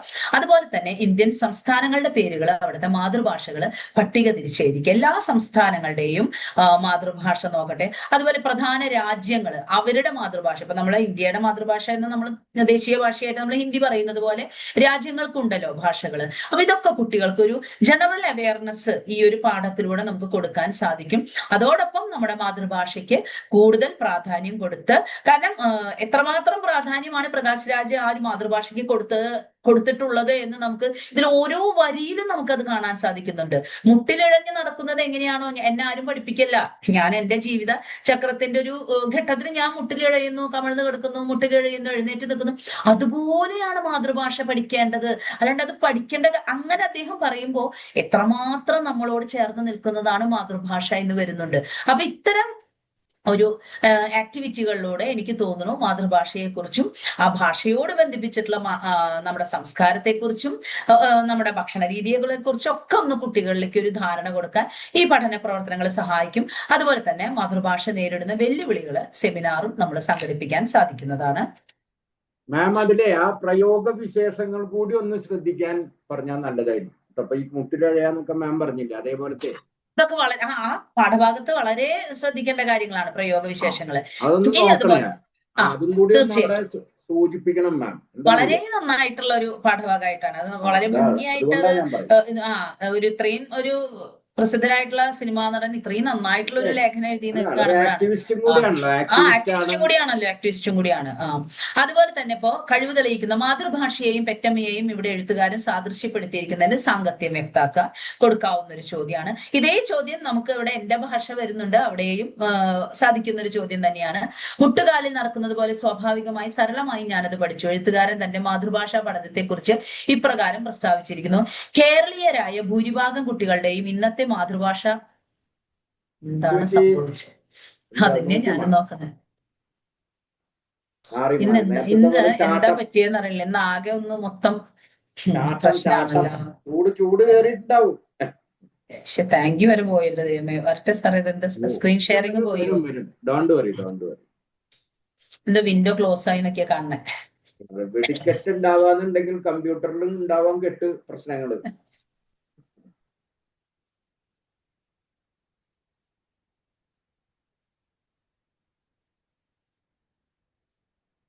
കലാം സാർ അത് ഫിക്സ് ചെയ്യാൻ നമുക്ക് ഇവിടെ ഇരുന്ന് പറ്റില്ല. ഇല്ല സാറേ, അത് ഞാൻ ചെയ്യാം. അല്ല, അതെന്താ ഉണ്ടായെന്ന് ഒരു പിടുത്തം കിട്ടില്ല. കൈ എവിടെയോ കൊണ്ടതാണ്. അതപ്പൊ ഞാൻ എടുത്തിരുന്ന ഒരു ഇതിലേക്ക് എത്തണില്ല, കുറച്ച് പുറകിലേക്ക് പോണം, അതാണ് ഉണ്ടായത്.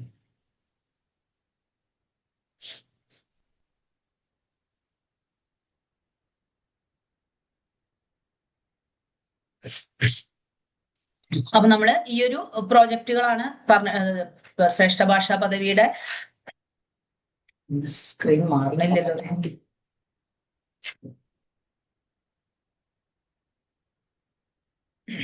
മാതൃഭാഷയെയും പെറ്റമ്മയെയും ഇവിടെ എഴുത്തുകാരൻ സാദൃശ്യപ്പെടുത്തിയിരിക്കുന്നില്ല. അതുപോലെ മുട്ടുകാലിൽ ഇഴഞ്ഞു നടക്കുന്നത് പോലെ സരളമായി ഞാൻ പഠിച്ചത് നമ്മൾ പറഞ്ഞിരുന്നു. അപ്പോ കേരളീയരായ ഭൂരിഭാഗം കുട്ടികളുടെയും ഇന്നത്തെ മാതൃഭാഷാ പഠനത്തെ ഇദ്ദേഹത്തിന്റെ പ്രസ്താവനയുമായിട്ട് എങ്ങനെ താരതമ്യപ്പെടുത്താം? ഈ ചോദ്യങ്ങളൊക്കെ നമ്മൾ വെറുതെ കുട്ടികൾക്ക് കൊടുത്ത് കുട്ടികൾ എഴുതൂ എന്ന് പറയുന്നതിനേക്കാൾ നമുക്ക് കുട്ടികളെ കൊണ്ട് തന്നെ നമുക്കൊരു ചർച്ച ക്ലാസ്സിൽ നടത്തിയിട്ട് ചെയ്യുന്നതായിരിക്കും കൂടുതൽ നല്ലത്. കാരണം ഇതിൽ ഒരുപാട് കാര്യങ്ങൾ എഴുതാൻ സാധിക്കുന്ന കാര്യങ്ങളാണ്. അപ്പൊ ചർച്ചയിലൂടെ കുട്ടികൾ പോയിന്റ്സ് കൊണ്ടുവരട്ടെ. അതുപോലെ തന്നെ ബ്രിട്ടീഷുകാർ നമ്മുടെ നാടിന് മേലെ ആധിപത്യം സ്ഥാപിക്കാൻ ഉപയോഗിച്ചിരുന്ന ആയുധം അവരുടെ ഭാഷയായിരുന്നു. ഈ പ്രസ്താവനയോട് നിങ്ങൾ യോജിക്കുന്നുണ്ടോ? കാരണം വ്യക്തമാക്കുക. അതും അദ്ദേഹത്തിന്റെ അതിൽ വരുന്ന ഒരു പ്രയോഗമാണ്. ബ്രിട്ടീഷുകാർ നമ്മുടെ നാടിന് മേലെ ആധിപത്യം സ്ഥാപിക്കാൻ ഉപയോഗിച്ചിരുന്ന അവരുടെ ഏറ്റവും പ്രധാന ആയുധം ഭാഷയാണ്.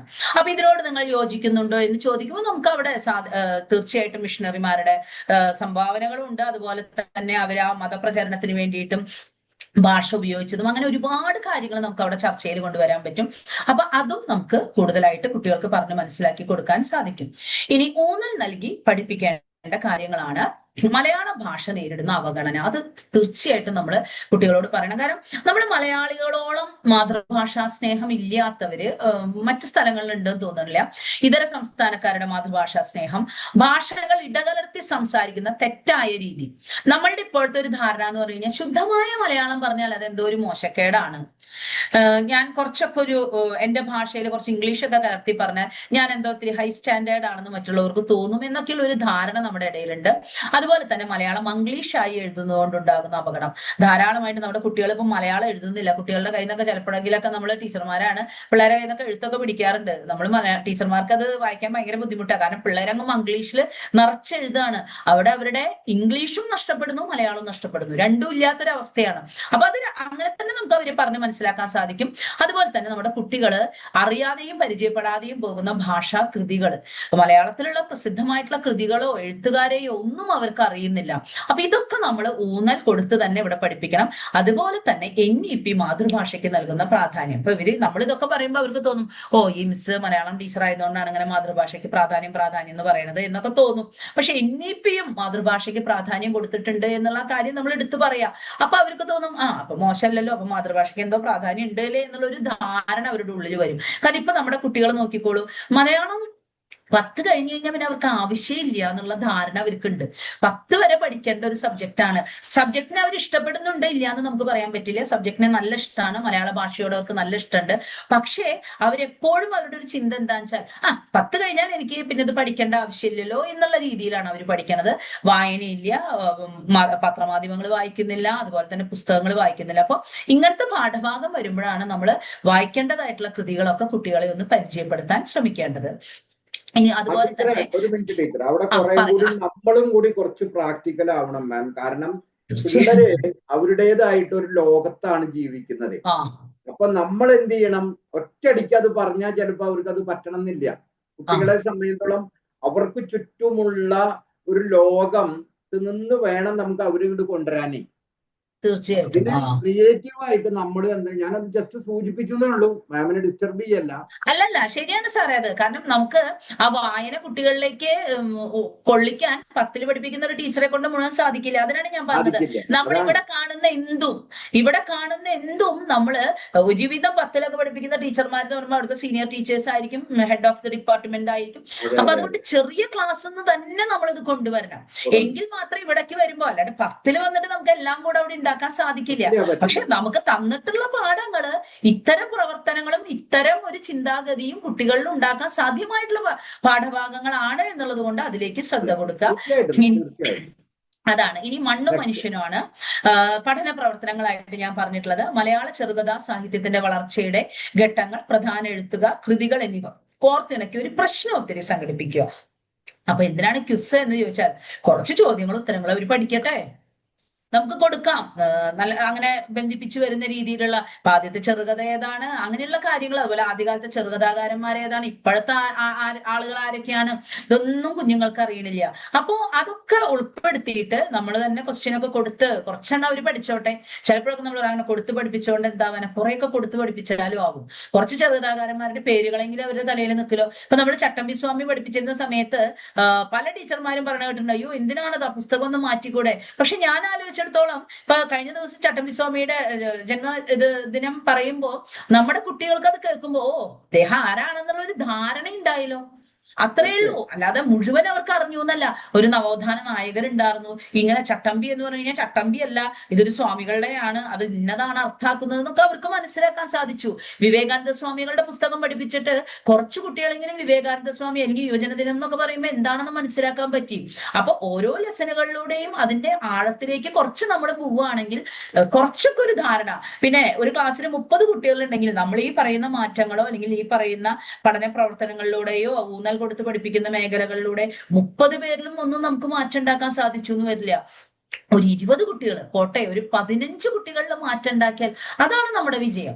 അത് മാത്രം നമ്മൾ ചിന്തിക്കുക. അല്ലാണ്ട് ഇതൊക്കെ ഇപ്പൊ നമ്മൾ ചെയ്യിച്ചിട്ട് അല്ലെങ്കിൽ ഈ ഒരു ചെറുകഥാകാരന്മാരുടെ വെച്ചിട്ട് ഒരു ക്വിസ് നടത്തിയിട്ട് എന്തുണ്ടാവാനെന്ന് ചോദിച്ചാൽ ഉണ്ടാവും. കുറച്ചു പേരെങ്കിലും അതിനെ പറ്റിയിട്ടുള്ള ഒരു ധാരണ ഉണ്ടാകും. അതുപോലെ തന്നെ ഋതുക്കൾ, പേരുകൾ, ഏതു മാസം മുതൽ ഏതു മാസം വരെ പ്രകൃതിയിൽ ഉണ്ടാകുന്ന മാറ്റങ്ങൾ എന്നിവ സൂചിപ്പിക്കുന്ന ചാർട്ടുകൾ ഉണ്ടാക്കി ക്ലാസ്സുകളിൽ പ്രദർശിപ്പിക്കുക.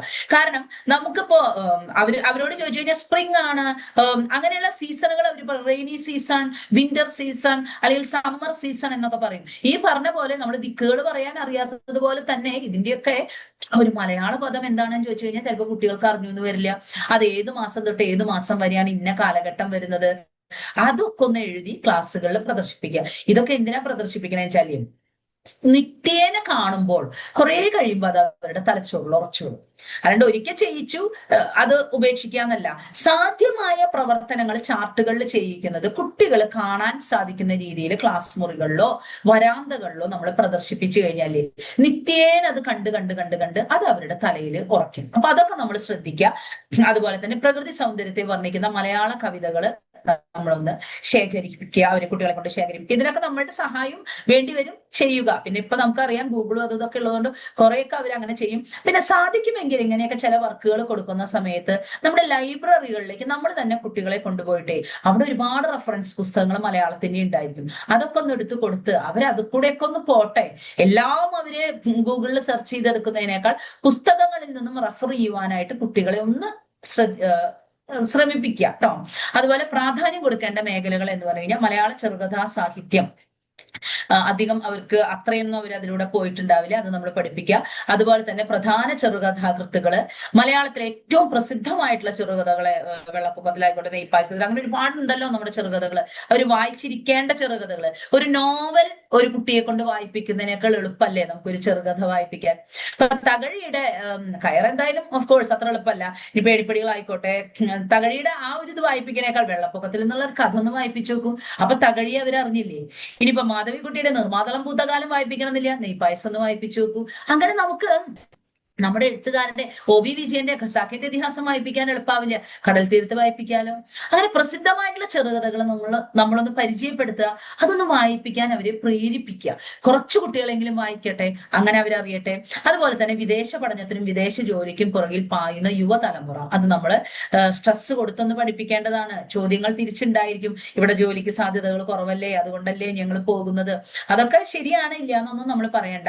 പക്ഷെ എന്നിരുന്നാൽ പോലും കേരളത്തിൽ നിൽക്കാൻ സാധ്യതയുണ്ടെങ്കിൽ അവർക്ക് നിന്നുകൂടെ എന്നുള്ള രീതിയിൽ നമുക്കൊന്ന് കുട്ടികൾക്ക് ബോധവൽക്കരണം, അത്രയേ ഉള്ളൂ. സാധ്യമാണെങ്കിൽ നിൽക്കട്ടെ.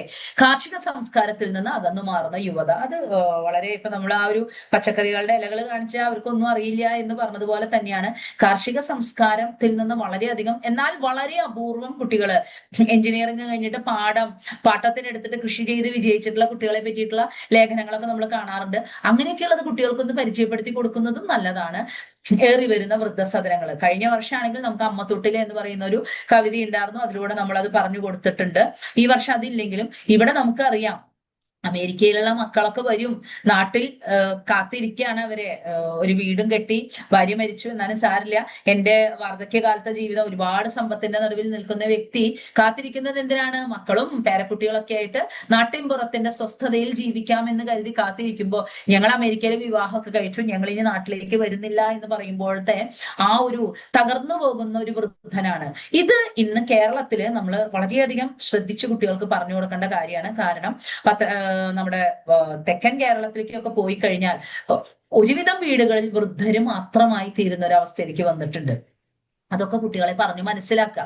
ജോലി തേടി പോകണ്ട എന്നല്ല, പക്ഷെ ജോലി തേടി എവിടെയൊക്കെ പോയാലും ജന്മം തന്ന മാതാപിതാക്കളെ മറന്നുകൊണ്ടോ അവർക്ക് ആരുമില്ലാതെ ഒറ്റയായി പോകുന്ന അവരുടെ വേദന കാണാതെയോ പോകരുത് എന്നുള്ള ഒരു ബോധം കുട്ടികൾക്ക് നമ്മൾ കൊടുക്കുക. ആ ഒരു വൃദ്ധന്റെ ചിത്രത്തിലൂടെ വേണം നമുക്കത് കുട്ടികളിലേക്ക് എത്തിക്കുവാനായിട്ട്. അപ്പൊ ഈ ഒരു പാഠത്തില് അത്രയും മേഖലകളിൽ നമ്മൾ പ്രാധാന്യം കൊടുത്ത് തന്നെ പഠിപ്പിക്കുക. കഴിവ് തെളിയിക്കാനുള്ളത്, മറ്റുള്ളവർക്ക് മുമ്പിൽ താൻ വലിയവനാണ് എന്ന് കാണിക്കുന്നതിന് വേണ്ടി മലയാളികൾ പലപ്പോഴും വലിയ ആർഭാടങ്ങൾ കാണിക്കുന്നു. ഇത്തരത്തിൽ ഏതെല്ലാം മേഖലകളിലാണ് മലയാളിയുടെ ആർഭാടം നമുക്ക് കാണുവാൻ സാധിക്കുന്നത്? ഈ ആർഭാട ഭ്രമം നിങ്ങൾ അംഗീകരിക്കുന്നുണ്ടോ? അഭിപ്രായം എഴുതുക. ഇത് ഞാൻ എന്റേതായിട്ട് തോന്നിയിട്ടുള്ള കുറച്ച് ചോദ്യങ്ങൾ നിങ്ങൾക്ക് തരികയാണ്. നിങ്ങൾക്ക് നിങ്ങളുടേതായിട്ട് ഒരുപാട് ചോദ്യങ്ങൾ ഉണ്ടാക്കാൻ സാധിക്കുന്നുണ്ടായിരിക്കും. ഇങ്ങനത്തെ ചോദ്യങ്ങളൊക്കെ നമ്മൾ ക്ലാസ്സിൽ ചർച്ചയ്ക്ക് വെക്കുക. ഒരിക്കലും കോമ്പിറ്റൻസി ബേസ്ഡ് ക്വസ്റ്റിന്റെ ഉത്തരം ടീച്ചറുടേതായിട്ട് രീതിയിൽ ഒരിക്കലും എഴുതി കൊടുക്കരുത്. ഇതൊക്കെ നമ്മൾ ചർച്ചയ്ക്ക് ഇടേണ്ട ചോദ്യങ്ങളാണ്. ചർച്ചയിൽ നിന്ന് ഉരുത്തിരിയുന്ന ഉത്തരങ്ങളായിരിക്കണം കുട്ടികൾ. ജോലി തേടി വിദേശങ്ങളിലേക്ക് പോകുന്ന മക്കൾ പലപ്പോഴും വീടുകളിൽ തനിച്ചായി പോകുന്ന മാതാപിതാക്കളെ കുറിച്ച് ഓർക്കുന്നില്ല. ഈ പ്രവണതയെ നിങ്ങൾ എങ്ങനെ നോക്കിക്കാണുന്നു? പല കുട്ടികളും പറയും, ഞങ്ങൾക്കും ഒരു ഭാവി വേണ്ടേ, ഞങ്ങൾക്കും ജോലിയൊക്കെ വേണ്ടേ, അങ്ങനെ പറയുന്നവരുണ്ടാവും. എന്നാൽ അങ്ങനെയല്ല, നമ്മൾ എത്രയൊക്കെ പോയാലും നമ്മുടെ അച്ഛനെയും അമ്മയുടെ അടുത്തേക്ക് എത്തണം, അവർക്ക് വയസ്സാവും, നമ്മളെ ഉണ്ടാവുള്ളൂ എന്ന് പറയുന്നവരുണ്ടാവും. അതിൽ നിന്ന് അവരുടേതായിട്ടുള്ള ഒരു അഭിപ്രായത്തിൽ നിന്നുള്ള ഉത്തരങ്ങൾ കണ്ടെത്തുക. കുറച്ച് വർഷങ്ങൾക്കകം കേരളം ഒഴിഞ്ഞ വീടുകൾ നിറഞ്ഞ പ്രേത നഗരമായി തീരുമെന്ന് ഒരു ചിന്തകൻ പ്രസ്താവിക്കുകയുണ്ടായി. ഈ പ്രസ്താവനയുടെ അർത്ഥതലങ്ങൾ ഞാനിപ്പോ പറഞ്ഞത് തന്നെയാണ്. ഓൾറെഡി വൃദ്ധര് മാത്രമുള്ള വീടുകളായി മാറിക്കഴിഞ്ഞു. കുറച്ച് കഴിയുമ്പോൾ ആ വൃദ്ധർ അങ്ങ് കാലയവനിക്കുള്ളിൽ മറയുമ്പോൾ പിന്നെ ആ വീട്ടിൽ ആരുമില്ല താമസക്കാര്. അപ്പൊ പ്രേത നഗരമായി കേരളം മാറാൻ അധികം താമസമില്ല എന്നാണ് പറയുന്നത്. വനങ്ങളാൽ തീർത്തും മരങ്ങളൊക്കെ അങ്ങനെ വലുതായി അതിന്റെ ഇടയിൽ കാണുന്ന ചില ഭവനങ്ങൾ മാത്രം എന്ന് പറഞ്ഞിട്ട് വളരെ രസകരമല്ല, ഭീതിജനകമായ കാര്യമാണ്, പക്ഷേ രസകരമായ രീതിയിൽ അവതരിപ്പിച്ചിട്ട് കേട്ടിരുന്നു. അപ്പൊ ആ ഒരു അവസ്ഥയൊക്കെ കുട്ടികളെ ഒന്ന് ബോധിപ്പിക്കാൻ ഈ ഒരു പാഠഭാഗം നമ്മൾ ഉപയോഗിക്കാം. അടുത്തത് യെസ്. ഇനി ബത്തേരിക്കടുത്ത് മലങ്കരയില് പഠന പ്രവർത്തനങ്ങൾ, ഉത്തരാധുനിക കവികൾ, പ്രോജക്റ്റ് കൊടുക്കുക. കേരളത്തിലെ ആദിമ ജനവിഭാഗങ്ങൾ, ലഘുവിവരണം, കാരണം അതിൽ കുറിച്യര് അങ്ങനെയുള്ള ജനവിഭാഗങ്ങളെ പറ്റി പറയുന്നുണ്ട്. വയനാട് എന്ന് പറഞ്ഞു കഴിഞ്ഞാൽ നമുക്ക് തീർച്ചയായിട്ടും അറിയാം, അവിടുത്തെ നമ്മുടെ ആദിവാസികളെ നമ്മൾ പരിചയപ്പെടുത്തണം. ഇപ്പോഴൊക്കെ നമ്മുടെ കുട്ടികളുടെയൊക്കെ വിചാരം ആദിവാസികൾ എന്ന് പറയുമ്പോൾ അവരെന്തോ ഒരു അപരിഷ്കൃതരായ ജനവിഭാഗമാണ്. പക്ഷെ യഥാർത്ഥത്തിൽ നമ്മളുടെ പൂർവികർ അവരാണ് എന്നുള്ളൊരു ബോധം പലപ്പോഴും കുട്ടികൾക്ക് പോട്ടെ, മുതിർന്നവർക്കും ഇല്ലല്ലോ. അതുകൊണ്ടാണല്ലോ നമ്മൾ അവരെ ഇങ്ങനെ ആട്ടിപ്പായിക്കുന്നത്. അപ്പൊ ആ ഒരു കറക്റ്റ് ആയിട്ടുള്ള ഒരു ചിത്രം അവരെ കുറിച്ചിട്ട് നമുക്ക് കൊടുക്കാൻ സാധിക്കണം. കേരളത്തിലെ ആദിമ ജനവിഭാഗ ലഘുവിവരണം തയ്യാറാക്കുക.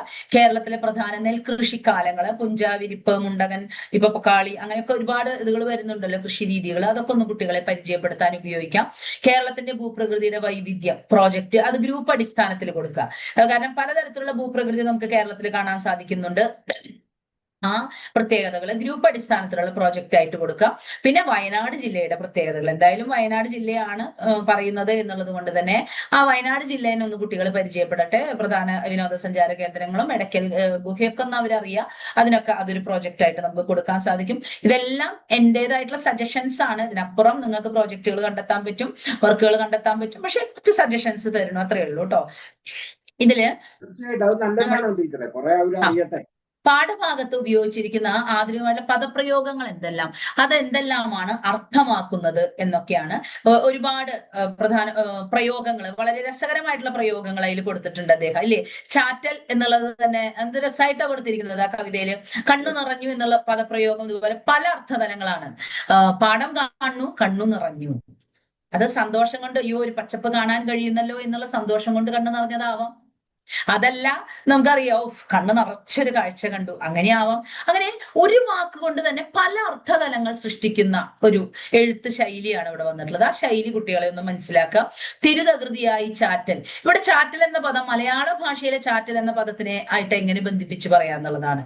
കാരണം രണ്ടു തരത്തിൽ ഇവിടെ ചാറ്റൽ വരുന്നുണ്ട്. നമ്മൾ ചാറ്റൽ മഴ എന്ന് പറയുന്നു. ഇപ്പൊ നമ്മൾ ഇത് എന്താണ്, ചാറ്റലോട് ചാറ്റലാണല്ലോ, മൊബൈൽ കയ്യിൽ വെച്ചാൽ നമ്മൾ പറയുന്ന ഒരു വാക്കാണ്. അപ്പൊ ആ ഒരു വാക്കിനെ തന്നെ മലയാള ഭാഷയിൽ ചാറ്റൽ മഴ എന്ന് പറയുന്ന അതിസുന്ദരമായിട്ടുള്ള ആ ഇത് മഴ പോലെ എന്താ പറയാ മെസ്സേജുകൾ അയക്കുന്നതിന് ഈ ചാറ്റൽ എന്നുള്ള രീതിയിലേക്ക് കൊണ്ടുവരുന്നു. അതൊക്കെ അദ്ദേഹം ഇതിൽ ഉപയോഗിച്ചിട്ടുണ്ട്. നിങ്ങൾ ആകെ എത്ര GB എന്ന ചോദ്യത്തിന് ഒരു നിസാര ഭാവം, അല്ലേ? എത്ര GB ഉണ്ട് നിങ്ങള്?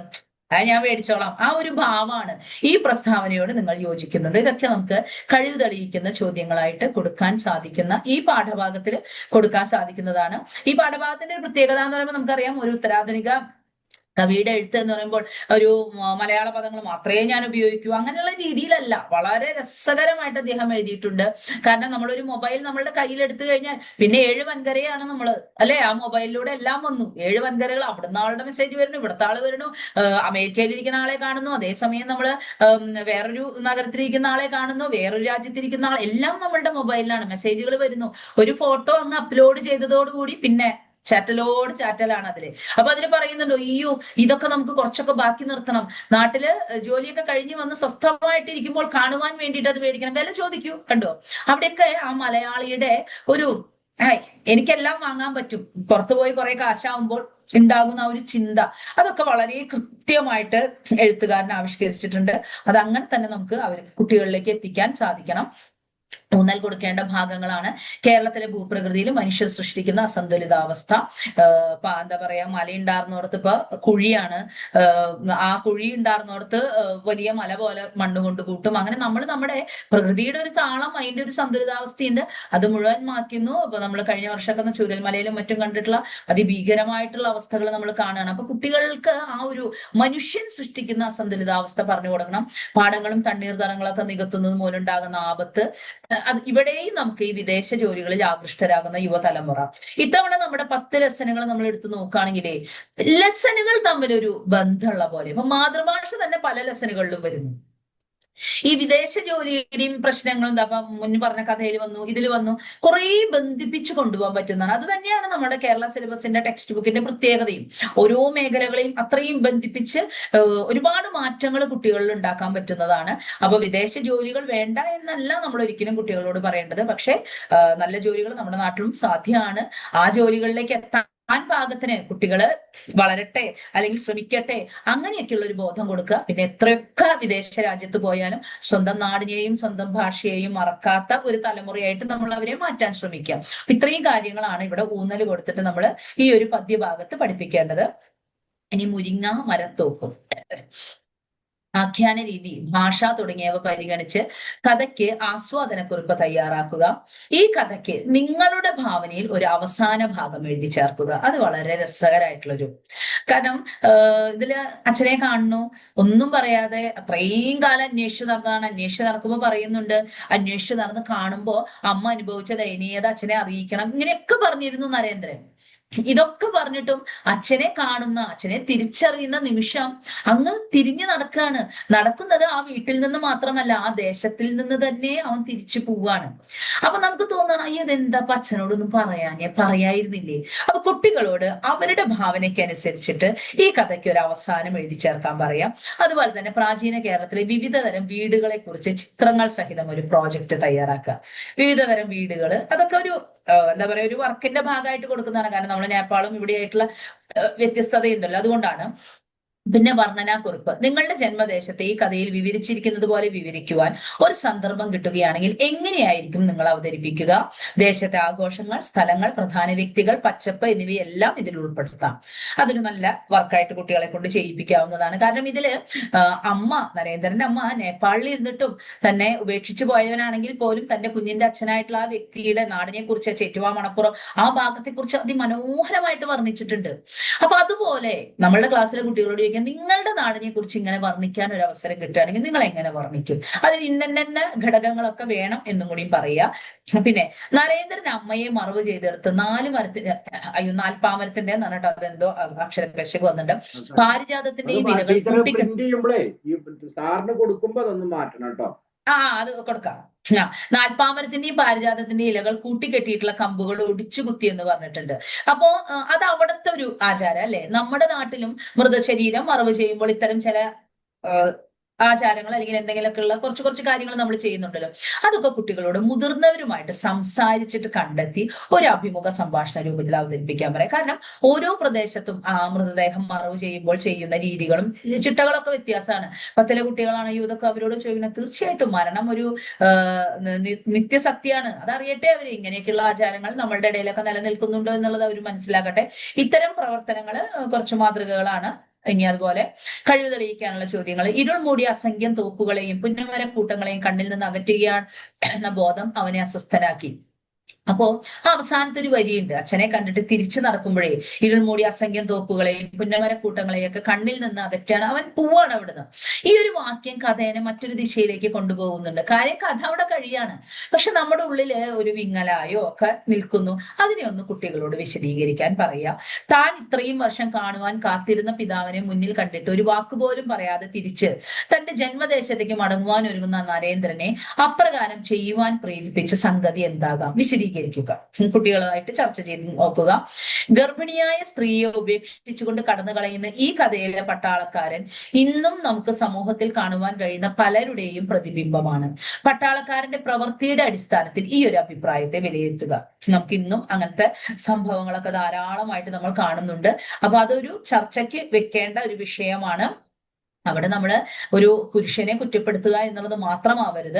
പെൺകുട്ടികൾക്കും ഒരു ചെറിയ ഒരു വാണിംഗ്, അതായത് നമുക്കിപ്പോ അറിയാം, ഫോണിലും ഒക്കെ മറ്റും കണ്ട പരിചയപ്പെട്ട ആളോടൊപ്പം എവിടേക്ക് പോകുവാനും അവർക്ക് എന്ത് ചെയ്യുവാനും അവർക്കൊരു മടിയില്ലാത്ത കാലഘട്ടത്തിലേക്കാണ് അവർ എത്തിക്കൊണ്ടിരിക്കുന്നത്. അപ്പൊ അതിന്റെയൊക്കെ വരായ്മകളൊക്കെ നമുക്ക് ഇത്തരത്തിലുള്ള ഒരു ചർച്ചയിലൂടെ കുട്ടികളിലേക്ക് കൊടുക്കാൻ പറ്റും.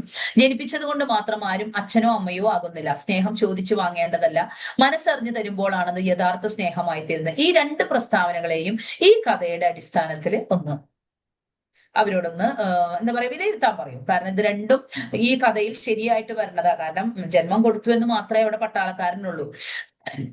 ഇവിടെ ആ മകൻ ഒടുവിൽ ഇറങ്ങി പോകുന്നതും സ്നേഹം ഞാൻ ചോദിച്ചു മേടിക്കണ്ട, അത് അച്ഛൻ എനിക്ക് അറിഞ്ഞു തരേണ്ടതായിരുന്നത് തന്നില്ല. ഈ രണ്ട് വാചകങ്ങളും ഈ കഥയുമായിട്ട് നമുക്ക് ഒരുപാട് ബന്ധിപ്പിക്കാൻ സാധിക്കുന്നതാണ്. അപ്പൊ ഈ രണ്ട് കാര്യങ്ങൾ നമുക്ക് കഴിവ് തെളിയിക്കുന്ന ചോദ്യങ്ങളായിട്ട് കുട്ടികൾക്ക് കൊടുക്കാൻ സാധിക്കും.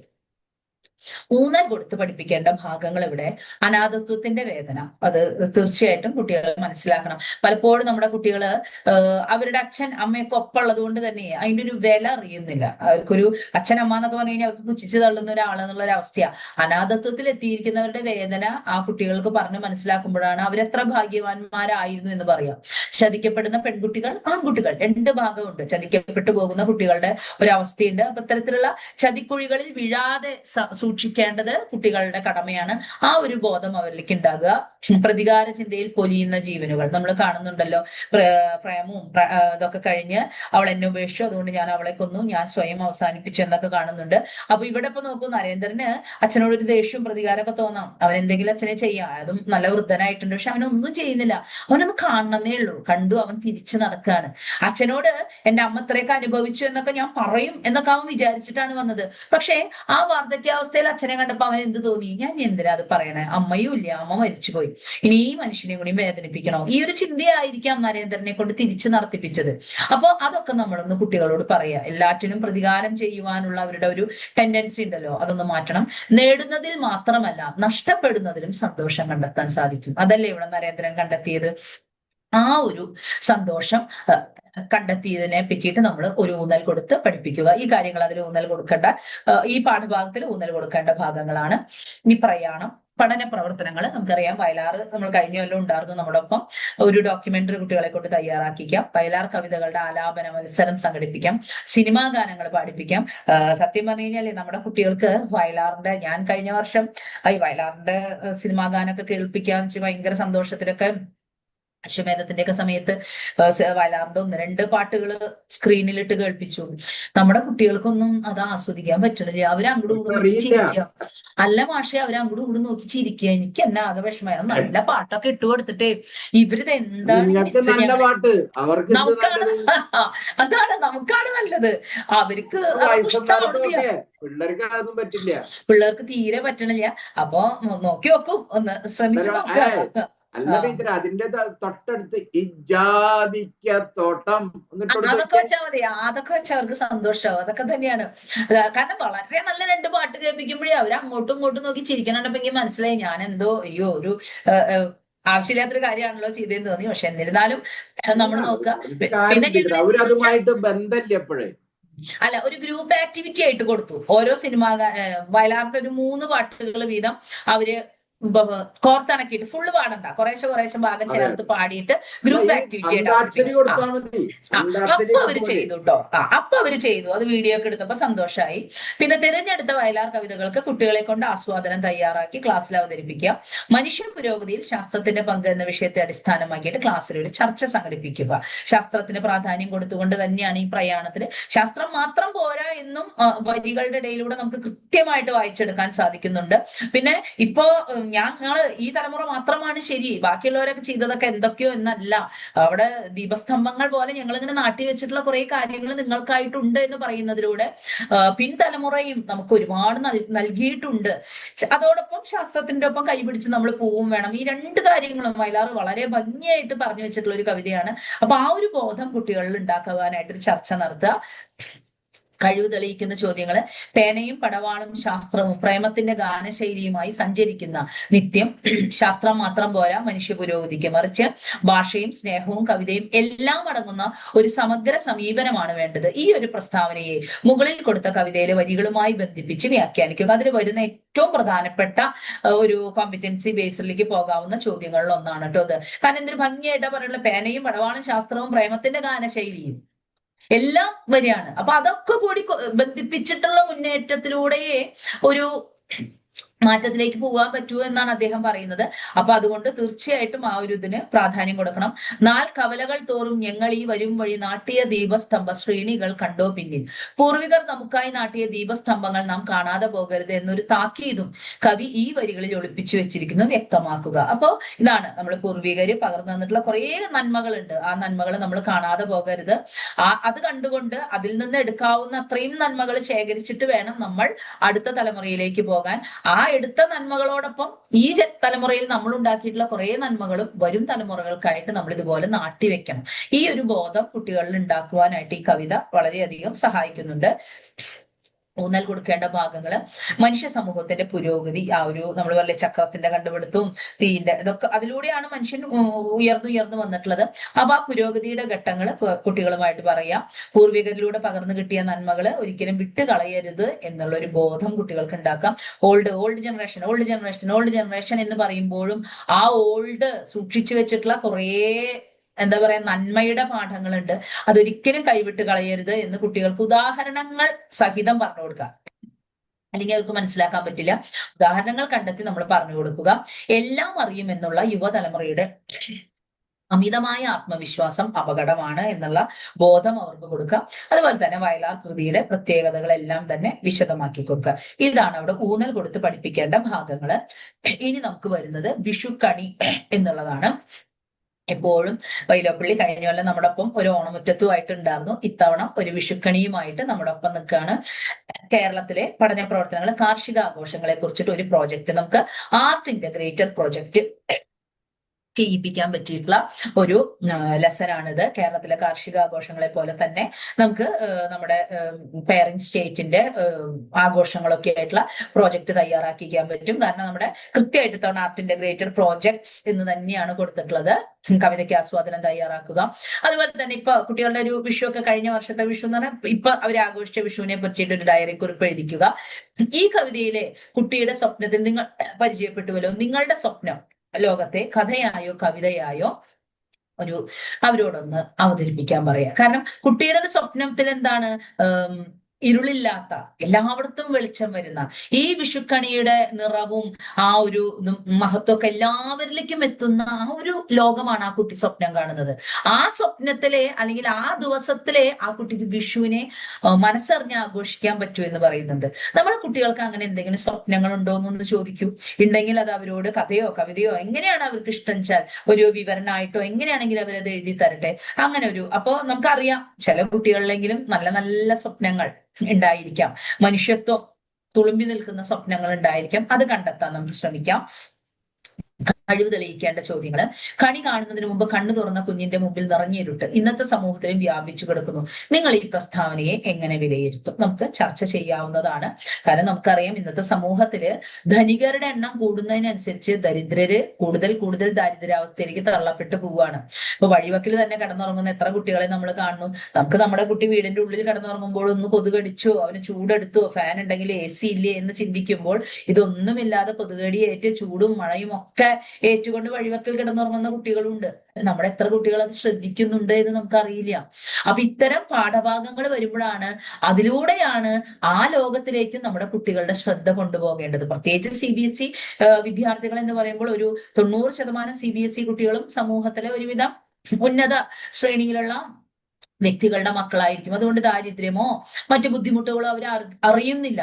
വീടില്ലാത്തവന്റെ വേദനയോ വീട്ടിൽ ഒരു നേരത്തെ ഭക്ഷണം വെക്കാൻ കഴിവില്ലാത്തവന്റെ വേദനയോ ഒന്നും അവർ അറിയണില്ല. അപ്പൊ ഇത്തരം കവിതകൾ പഠിപ്പിക്കുന്ന സമയത്ത്, അല്ലെങ്കിൽ ഇത്തരം കഥകൾ പഠിപ്പിക്കുന്ന സമയത്ത് അത് ഒരു മാതൃഭാഷാ അധ്യാപകർ എന്നുള്ള രീതിയിൽ നമ്മുടെ ഉത്തരവാദിത്വമാണ് നമ്മളത് കുട്ടികളിലേക്ക് എത്തിക്കുന്നുള്ളത്. ഞാൻ ഇനി ആ പുലർകാലം വരെയും സംതൃപ്തൻ, കവി സ്വപ്നം കണ്ട ആ പുലർകാലം വന്നെത്തിയെന്ന് നിങ്ങൾ വിശ്വസിക്കുന്നുണ്ടോ? അഭിപ്രായം വ്യക്തം. ഈ ചോദ്യങ്ങൾ സത്യം പറഞ്ഞാലേ ഈ 2 ചോദ്യങ്ങളുടെയും ചർച്ച ഒരുമിച്ച് നടത്താവുന്നതേ ഉള്ളൂ. ആ 2 ചോദ്യങ്ങളുടെയും ചർച്ച ഒരുമിച്ച് നടത്തിയിട്ട് 2 ചോദ്യങ്ങൾക്കും അവരെ കൊണ്ട് തന്നെ ഉത്തരം എഴുതിക്കുക. ഓരോ ആഘോഷങ്ങളും നന്മയുടെയും പരസ്പര സാഹോദര്യത്തിന്റെയും പാഠങ്ങൾ പകർന്നു നൽകുന്നവയാകണം. ആധുനിക കാലത്തെ ആഘോഷങ്ങൾ യഥാർത്ഥത്തിലുള്ള ഈ ലക്ഷ്യത്തിൽ എത്തിച്ചേരുന്നുണ്ടോ പരിശോധിക്കുക. അതും കുട്ടികളെ കൊണ്ട് പരിശോധിപ്പിക്കേണ്ടതാണ്. കാരണം നമ്മളിപ്പോ കാണുന്നുണ്ട് ആഘോഷങ്ങൾ എന്ന് പറയുമ്പോൾ ആഘോഷം അതിരുകടന്ന ആഘോഷങ്ങൾ മദ്യത്തിന്റെയും മറ്റും മദ്യം, അതുപോലെ തന്നെ മയക്കുമരുന്നിന്റെ ഒക്കെ ഒരു കുത്തൊഴുക്കാണ് ഇപ്പോഴത്തെ ആഘോഷങ്ങൾ. അതിന്റെ യഥാർത്ഥ തനിമയിൽ നിന്ന് നമ്മൾ മാറിപ്പോവാണ്. അപ്പൊ അതും നമ്മൾ കുട്ടികളിലേക്ക് എത്തിക്കേണ്ട ഒരു കാര്യം തന്നെയാണ്. ഊന്നൽ നൽകേണ്ട ഭാഗങ്ങള് കേരളത്തിലെ കാർഷിക ഉത്സവങ്ങള്, വിവിധ മതസ്ഥർക്കിടയിൽ നിലനിൽക്കുന്ന ആചാരങ്ങള്, അനുഷ്ഠാനങ്ങള്, മഹാബലി സങ്കല്പം, എല്ലാവരും ഒന്ന് എന്ന ചിന്ത, മറ്റുള്ളവർക്കായി നൽകുന്നതിൽ കണ്ടെത്തുവാൻ കഴിയുന്ന സന്തോഷം, ആഘോഷങ്ങൾ ആർഭാടങ്ങളായി മാറുന്ന പുതിയ സംസ്കാരം. ഈ കാര്യങ്ങൾ നമ്മൾ ഊന്നൽ കൊടുത്ത് തന്നെ പഠിപ്പിക്കണം. കാർഷിക ഉത്സവങ്ങൾ അവരറിയട്ടെ. പൊങ്കലായാലും വിഷു ആയാലും അങ്ങനെ ഒരുപാട് കാർഷിക ആഘോഷങ്ങളുണ്ട്. അതവര് അടുത്തറിയട്ടെ. പിന്നെ പലതരത്തിലുള്ള ആചാരങ്ങളും അനുഷ്ഠാനങ്ങളും ഓരോ മതസ്ഥരുടെ ഇടയിലുണ്ട്. അത് കുട്ടികൾക്ക് മനസ്സിലാക്കണം. എല്ലാവരും ഒന്ന് എന്നൊരു ചിന്ത, മഹാബലി അല്ലെങ്കിൽ ഓണം എന്നൊക്കെ നമ്മൾ പറയുമ്പോൾ അതിന്റെ പുറകിലുള്ള ചിന്ത അതാണ്. അല്ലാതെ ഓണം എന്ന് പറഞ്ഞിട്ട് കുറേ ആർഭാടം കാണിക്കുവാനല്ല.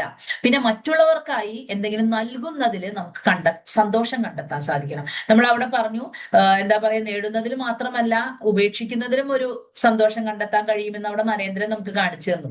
അതുപോലെ മറ്റുള്ളവർക്കായി നൽകുന്നതിന് നമുക്ക് സന്തോഷം കണ്ടെത്താൻ പറ്റണം. നമുക്ക് എനിക്ക് കിട്ടണം എന്നുള്ളതിനേക്കാൾ ഞാൻ കൊടുക്കുന്നതിനും സന്തോഷം കണ്ടെത്തുവാൻ കഴിയണം എന്നുള്ള ബോധം കുട്ടികൾക്ക് ഉണ്ടാക്കാം. പിന്നെ ആഘോഷങ്ങൾ ആർഭാടങ്ങളായി മാറുന്ന പുതിയ സംസ്കാരം.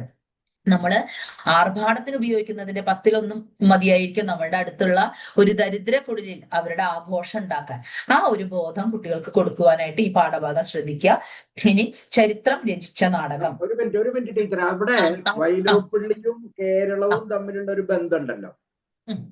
കാരണം കേരളത്തെ കുറിച്ച് അദ്ദേഹത്തിന്റെ കവിതകളുടെ പേരുകളായാലും ടൈറ്റിൽസ്, പോയംസ് ഒക്കെ അത്രയ്ക്ക് കേരളീയാണ് ശരിക്കും. ആ ഒരു കാര്യത്തിൽ കൂടി അവിടെ ഒന്ന് ഊന്നിയാൽ നല്ലതാണ്. അത് അതിന്റെ ഒരു മെച്ചം കുട്ടികൾക്കും കേരളത്തെ കുറിച്ച് കൂടുതൽ അറിയാൻ വൈലോപ്പിള്ളിനെ ഒരിക്കലും ഒഴിവാക്കാറില്ല. അതിന് കാരണം എന്താന്ന് വെച്ചാൽ അത്രയ്ക്ക് കേരള റെപ്രസെന്റേഷൻ ആണ് വൈലോപ്പിള്ളി. കവിത ഓണം, വിഷു എല്ലാം വരുന്നുണ്ടല്ലോ. അദ്ദേഹത്തിന്റെ കവിതയിലൊക്കെ വരുന്നുണ്ട്. എല്ലാ ആഘോഷങ്ങളും വരുന്നുണ്ട്. കേരളം വരുന്നുണ്ട്, അവിടുത്തെ പ്രത്യേകതകൾ വരുന്നുണ്ട്. വളരെ വളരെ എല്ലാറ്റിലും ഉണ്ട്. ഓണപ്പാട്ടുകാരെ സങ്കല്പിക്കാൻ ഒക്കെ പറ്റും ടീച്ചർ. ജസ്റ്റ് ഒന്ന് പറഞ്ഞതേ ഉള്ളൂ. അല്ല, ഊന്നൽ നൽകേണ്ട ഭാഗത്തെ ഞാൻ എല്ലാറ്റിലും എഴുത്തുകാരനെ പറ്റിയിട്ട് എഴുതിയിട്ടില്ല എന്നേ ഉള്ളൂ. പക്ഷെ ഊന്നൽ നൽകി പഠിപ്പിക്കേണ്ടതിൽ എഴുത്തുകാരൻ എന്തായാലും വരണം കേട്ടോ. എന്തായാലും അത് എല്ലാ ലെസനുകളിലും അത് നമ്മൾ ഉൾപ്പെടുത്തണം. ചിലടത്ത് ഞാനത് എഴുതിയില്ല എന്നേ ഉള്ളൂ, കൊറോണ അത്രേ ഉള്ളൂ. അത് മാഷ് പറഞ്ഞത് വളരെ കറക്റ്റ് ആണ്. വൈലോപ്പിള്ളി എന്ന് പറഞ്ഞു കഴിഞ്ഞാൽ കേരളത്തിന്റെ മണം തന്നെയാണ് അദ്ദേഹത്തിന്റെ കവിതകൾക്ക് കൊണ്ടുവരാൻ ശരിക്കും സഹായിക്കും അത്. തീർച്ചയായിട്ടും. ഇനി അടുത്ത നമുക്ക് ചരിത്രം രചിച്ച നാടകം. ഇവിടെ നമ്മൾ ഒരുപാട് നമുക്ക് എന്താ പറയാ മലയാളം ടീച്ചേഴ്സിന് ചെയ്യുവാനുണ്ട്. നമ്മുടെ കുട്ടികൾ എന്താണ് കേരള ചരിത്രം എന്നറിയാതെ വളരുന്നവരാണ്. നമുക്ക് അവസരം കിട്ടുമ്പോഴൊക്കെ നമ്മൾ പറയാറുണ്ടെങ്കിലും ഇത് ശരിക്കും അവസരം കിട്ടിയിട്ടുള്ളതാണ്. കാരണം അദ്ദേഹത്തിന്റെ കണ്ണീരും കിനാവും കൃതിയെ നമുക്ക് പരിചയപ്പെടുത്താം. കാര്യം ഇത് അടുക്കളയിൽ നിന്ന് അരങ്ങത്തേക്ക് എന്ന് പറയുന്ന നാടകത്തിന് കെ കേളപ്പൻ എഴുതിയിട്ടുള്ള ഒരു അവതാരികയാണ് എങ്കിലും ആ അടുക്കളയിൽ നിന്ന് അരങ്ങത്തേക്ക് എന്നുള്ള നാടകത്തെ നമുക്ക് പരിചയപ്പെടുത്താൻ സാധിക്കും. ആ നാടകത്തെ പരിചയപ്പെടുത്തുന്നതിലൂടെ അന്ന് കാലത്ത് നിലനിന്നിരുന്ന അനാചാരങ്ങളെ പറ്റി പറയാൻ സാധിക്കും. എന്തൊക്കെ മാറ്റങ്ങളിലൂടെയാണ് ഇന്ന് കാണുന്ന കേരളീയ സമൂഹം വന്നതെന്നും. പക്ഷെ ഇപ്പൊ നമുക്ക് സത്യം പറഞ്ഞു കഴിഞ്ഞാൽ പലപ്പോഴും നമ്മളൊന്ന് മുന്നിലേക്ക് വെച്ച കാലം ഇടയ്ക്കെങ്കിലും നമ്മൾ പുറകിലേക്ക് വെക്കാൻ തുടങ്ങിയോ എന്ന് സംശയം തോന്നുന്ന രീതിയിലുള്ള ചില സംഭവ വികാസങ്ങൾ നമ്മുടെ സമൂഹത്തിൽ കാണാനും സാധിക്കുന്നുണ്ട്. നമ്മുടെ അവസാന പാഠത്തില് എഴുത്തുകാരൻ അത് സൂചിപ്പിച്ചിട്ടുണ്ട്. അപ്പോ അതൊക്കെ നമുക്ക് ഈ ഒരു ലെസൺ പഠിപ്പിക്കും. പറയാം നമ്മുടെ കുട്ടികളുടെയൊക്കെ വിചാരം ഇന്ന് കാണുന്ന കേരളമായിരുന്നു പണ്ട് തൊട്ടേ ഉണ്ടായിരുന്നതെന്നാണ്. പക്ഷെ അതല്ല. നമ്മൾ ഇത്രയേറെ ആളുകളുടെ സഹന സമരങ്ങളിലൂടെയും അല്ലെങ്കിൽ അവര് നടപ്പിലാക്കിയിട്ടുള്ള ഒരുപാട് കാര്യങ്ങളിലൂടെയാണ് നമ്മൾ ഇന്ന് കാണുന്ന ഈ സ്വാതന്ത്ര്യം നമുക്ക് ലഭിച്ചത് എന്നുള്ള ബോധം കുട്ടികൾക്ക് കൊടുക്കാൻ സാധിക്കും. അപ്പൊ ഇവിടെ പഠന പ്രവർത്തനങ്ങളിൽ മലയാള ഭാഷയിലെ നാടക പ്രസ്ഥാനം, ചെറുകഥാ പ്രസ്ഥാനം നമ്മൾ ഓൾറെഡി ചെയ്യിച്ചു. അതേപോലെ തന്നെ ഇവിടെ നാടക പ്രസ്ഥാനം അല്ലെങ്കിൽ കുട്ടികളുടെ നാടക പ്രസ്ഥാനത്തെ പറ്റിയൊന്നും ഒരു ധാരണയില്ലാതെ പോകും. വളർച്ച, ഇപ്പോഴത്തെ അവസ്ഥ, അത് ക്ലാസ്സിൽ സെമിനാർ സംഘടിപ്പിക്കുക. അങ്ങനത്തെയൊക്കെ സെമിനാർ സംഘടിപ്പിക്കുമ്പോഴേ ഗ്രൂപ്പുകളാക്കി തിരിച്ചിട്ട് ഓരോ ഗ്രൂപ്പിനും ഓരോരോ വിഷയങ്ങളായിട്ട് കൊടുക്കുക. അപ്പൊ അങ്ങനെ വരുമ്പോൾ കുട്ടികൾക്ക് അവരുടെ വർക്ക് കുറച്ചും കൂടി ഈസി ആയിരിക്കും. നമുക്ക് അതിന്റെ ഫലം വളരെ മാധുര്യേറിയതായിരിക്കും. കാരണം ഒരു സംഘത്തിനൊരു പ്രത്യേക ഭാഗം മാത്രമല്ലേ ചിന്തിക്കണ്ടു. അപ്പൊ അവരതിന് നല്ലോണം ശ്രമിക്കും. അങ്ങനെ നടത്തുക. ഇന്നത്തെ സമൂഹത്തിൽ നിലനിൽക്കുന്ന എന്തെങ്കിലും നിയന്ത്രണങ്ങൾ നിങ്ങളുടെ വ്യക്തി സ്വാതന്ത്ര്യത്തെ ഹനിക്കുന്നുണ്ടോ? ചർച്ച നടത്തുക. കുട്ടികളോട് ചോദിക്കുക. മിക്കവാറും ഒരു സ്കൂളിൽ എന്തെങ്കിലുമൊക്കെ പറയും കേട്ടോ. സ്കൂളിൽ ഞങ്ങളുടെ മുടി വെട്ടാൻ പറയുന്നു, ഞങ്ങളോട് അത് ചെയ്യാൻ പറയുന്നു, ഇത് ചെയ്യാം. അതൊക്കെയാണ് അവരുടെ വ്യക്തി സ്വാതന്ത്ര്യത്തെ ഹനിക്കുക. പക്ഷെ സമൂഹത്തിൽ എന്തെങ്കിലും ഉണ്ടോ എന്ന് ചോദിക്കുക. അതുപോലെ തന്നെ അവരോട് പറയണം, നിങ്ങളുടെ വീടുകളിലോ അയൽപ്പക്കങ്ങളിലോ ഉള്ള വൃദ്ധരായവരോട് സംസാരിച്ച് അവർ ജീവിച്ചിരുന്ന കാലഘട്ടത്തിൽ നിന്ന് ഇന്നത്തെ കാലഘട്ടത്തിൽ എത്തിയപ്പോൾ ഉണ്ടായിട്ടുള്ള മാറ്റങ്ങൾ എന്തെല്ലാമെന്ന് കണ്ടെത്തുക. കുട്ടികൾ കൊണ്ടുവരുന്ന വിവരങ്ങൾ ക്ലാസ്സിൽ അവതരിപ്പിക്കുക. കാരണം അവർ ചെല്ലട്ടെ, പ്രായമായവരുടെ അടുത്ത് ചെന്നിട്ട് അവരുടെ ചെറുപ്രായത്തിൽ അല്ലെങ്കിൽ അവരുടെ ആ ഒരു നല്ല പ്രായത്തിൽ അവർ അനുഭവിച്ചിട്ടുള്ള റെസ്ട്രിക്ഷൻസും അവർ പറയില്ലേ, അയ്യോ എന്റെ മോനെ അന്നൊക്കെ ഞങ്ങൾക്ക് അടുപ്പ് പുകയാറില്ല, ഇപ്പോഴൊക്കെ ആ ബുദ്ധിമുട്ട് വല്ലതും ഉണ്ടോ? ഈ ഒരു ചോദ്യം അവർ പറയുന്നുണ്ടെങ്കിൽ നമ്മുടെ കുട്ടികൾ അതിന് ചെവി കൊടുക്കുന്നില്ല. അതൊരു പ്രോജക്റ്റ് ആയിട്ടോ അല്ലെങ്കിൽ ഒരു വർക്കായിട്ടോ കൊടുക്കുമ്പോൾ നിർബന്ധമായിട്ടും അവരത് കണ്ടെത്തും. അങ്ങനെ കണ്ടെത്തുമ്പോഴാണ് അവർക്ക് തോന്നുന്നു, അപ്പൊ എന്റെ മുത്തശ്ശനും മുത്തശ്ശിയൊക്കെ ഇത്ര കഷ്ടപ്പെട്ടിട്ടുണ്ട് അല്ലെ, അന്നൊക്കെ ഇത്ര ബുദ്ധിമുട്ടുകൾ ഉണ്ടായിരുന്നു അല്ലേ, അപ്പൊ ഇപ്പൊ ഞാൻ എത്ര ഇതാണ്, എനിക്കിപ്പോ എത്ര സുഖമാണ്.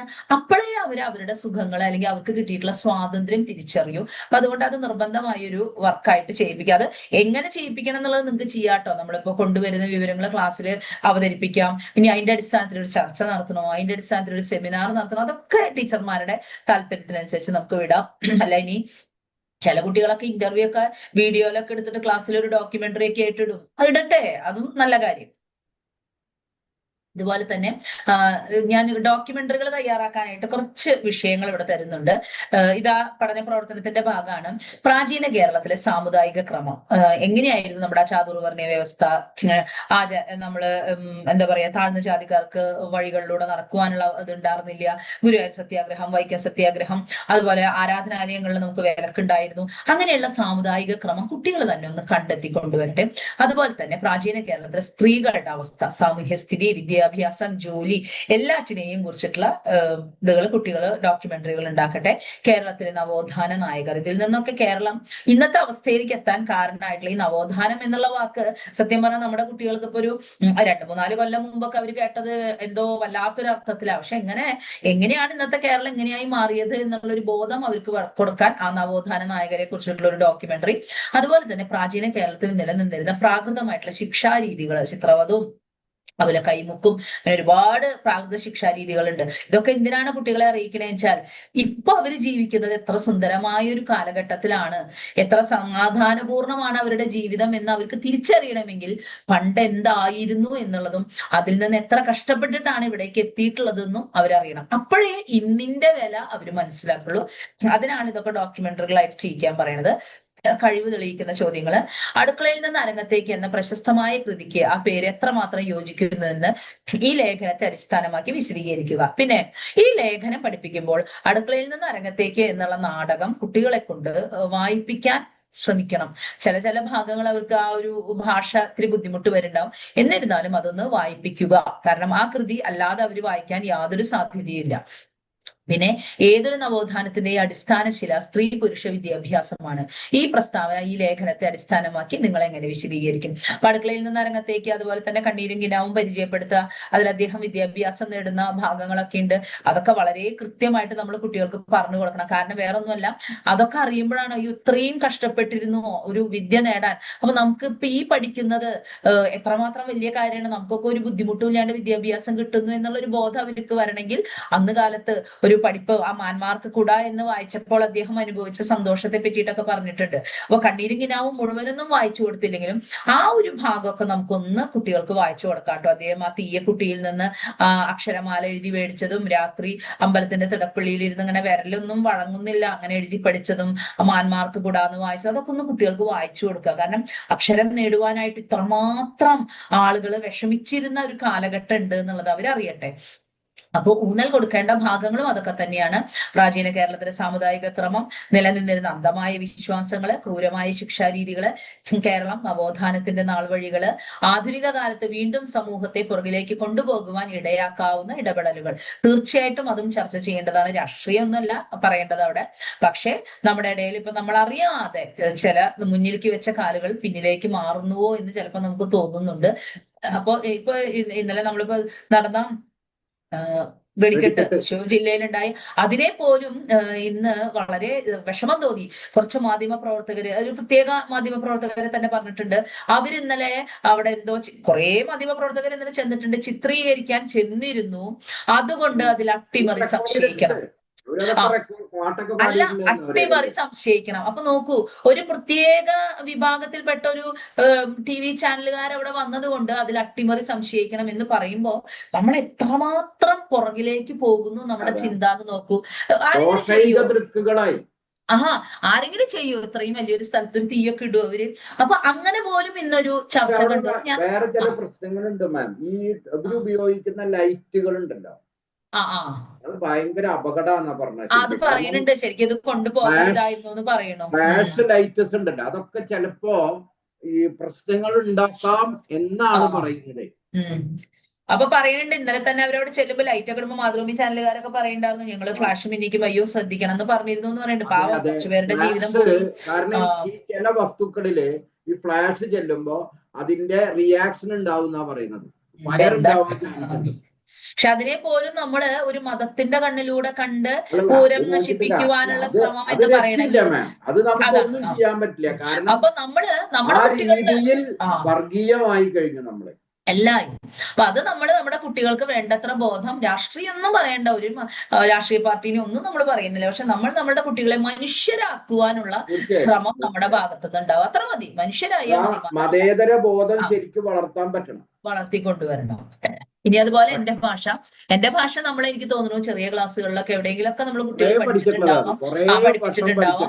അപ്പോ വിദ്യാലയങ്ങളിലെ പഠന പ്രവർത്തനങ്ങളില് വിദ്യാലയങ്ങളിൽ അധ്യയന മാധ്യമ മാതൃഭാഷ തന്നെ വേണമെന്നുണ്ടോ? ഒരു സംവാദം സംഘടിപ്പിക്കും, കേൾക്കാലോ കുട്ടികളുടെ അഭിപ്രായം. പിന്നെ സംവാദമാകുമ്പോ എന്തായാലും ഒരു ഭാഗം വേണമെന്നും ഒരു ഭാഗം വേണ്ടാന്നും പറയൂലോ, അതുകൊണ്ട് അവരുടെ പോയിന്റ്സ് കാണാം. നല്ലൊരു സംവാദമായിരിക്കും. മാതൃഭാഷ വേണ്ട രീതിയിൽ എഴുതുവാനും വായിക്കുവാനും അറിയാത്തവരായി യുവതലമുറ മാറിയിരിക്കുന്നു. ഈ പ്രസ്താവനയോട് നിങ്ങൾക്ക് യോജിക്കുവാൻ കഴിയുന്നുണ്ടോ? ചർച്ച നടത്തുക.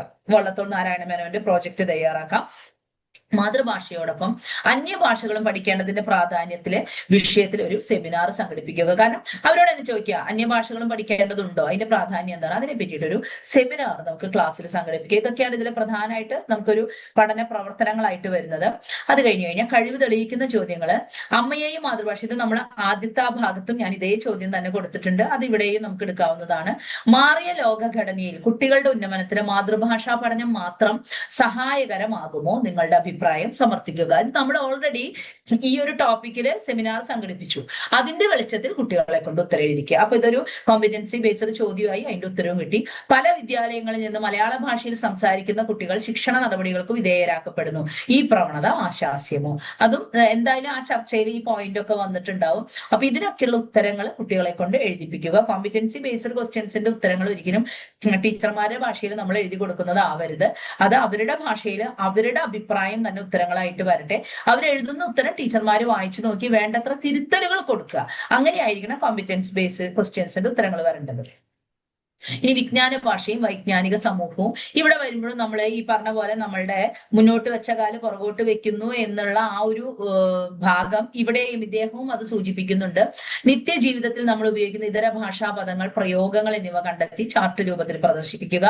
നിങ്ങളുടെ പ്രദേശത്ത് യുക്തിരഹിതമായ വിശ്വാസങ്ങളും അനാചാരങ്ങളും നിലനിൽക്കുന്നുണ്ടെങ്കിൽ അവ ചൂണ്ടിക്കാണിച്ചുകൊണ്ട് ക്ലാസ്സിൽ ഒരു തുറന്ന ചർച്ച, കുട്ടികൾ പറയട്ടെ എന്നെ മെസ്സേജ് ഞങ്ങളുടെ നാട്ടിൽ ഇങ്ങനെ ഒരു കാര്യമുണ്ട്, അതെന്താണ് അതിന്റെ ആവശ്യം എന്നുള്ള രീതിയിൽ ഒരു ചർച്ച സംഘടിപ്പിക്കുക.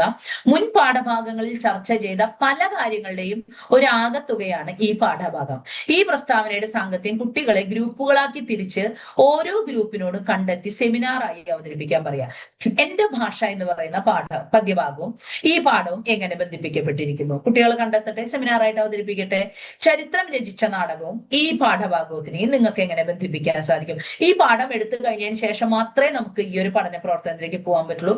വിഷുക്കണിയും ഈ പാഠഭാഗമായിട്ട് ബത്തേരിക്കടുത്ത് മലങ്കരയിലും. അപ്പൊ 4 ഗ്രൂപ്പിന് 4 ലെസനുകൾ കൊടുത്തിട്ട് 4 ലെസനുകളും ഈ പാഠവും തമ്മിൽ എങ്ങനെ ബന്ധപ്പെട്ടിരിക്കുന്നു എന്നുള്ളത് കണ്ടെത്തി ഏത് മേഖലകളിൽ ഏത് കാര്യങ്ങളിൽ ബന്ധപ്പെട്ടിരിക്കുന്നു സെമിനാർ അവതരിപ്പിക്കാൻ പറയാം. അതിന്റെ ഏറ്റവും വലിയ ഗുണം എന്താ വെച്ചാൽ ഈ 4 പാഠവും ഈ പാഠവും കുട്ടികൾ നല്ലോണം തറവാവും. കാരണം വെച്ചാൽ പരസ്പരം ബന്ധിപ്പിച്ചും പഠിപ്പിക്കല്ലേ. അതല്ലെങ്കിൽ എന്തുണ്ടാവുന്നറിയോ, ഇത്തവണത്തെ ലെസനുകൾ തമ്മിലൊരു സാദൃശ്യം കിടക്കുന്നതുകൊണ്ട് ചോദ്യങ്ങൾ വരുമ്പോഴേ ഇത് ആ ലെസനാണോ ഈ ലെസനാണോ എന്ന് സംശയം വരാൻ സാധ്യതയുണ്ട്. അപ്പൊ അതുകൊണ്ട് ഇത് അങ്ങനെ തന്നെ കുട്ടികളെ കൊണ്ട് ചെയ്യിപ്പിക്കുക.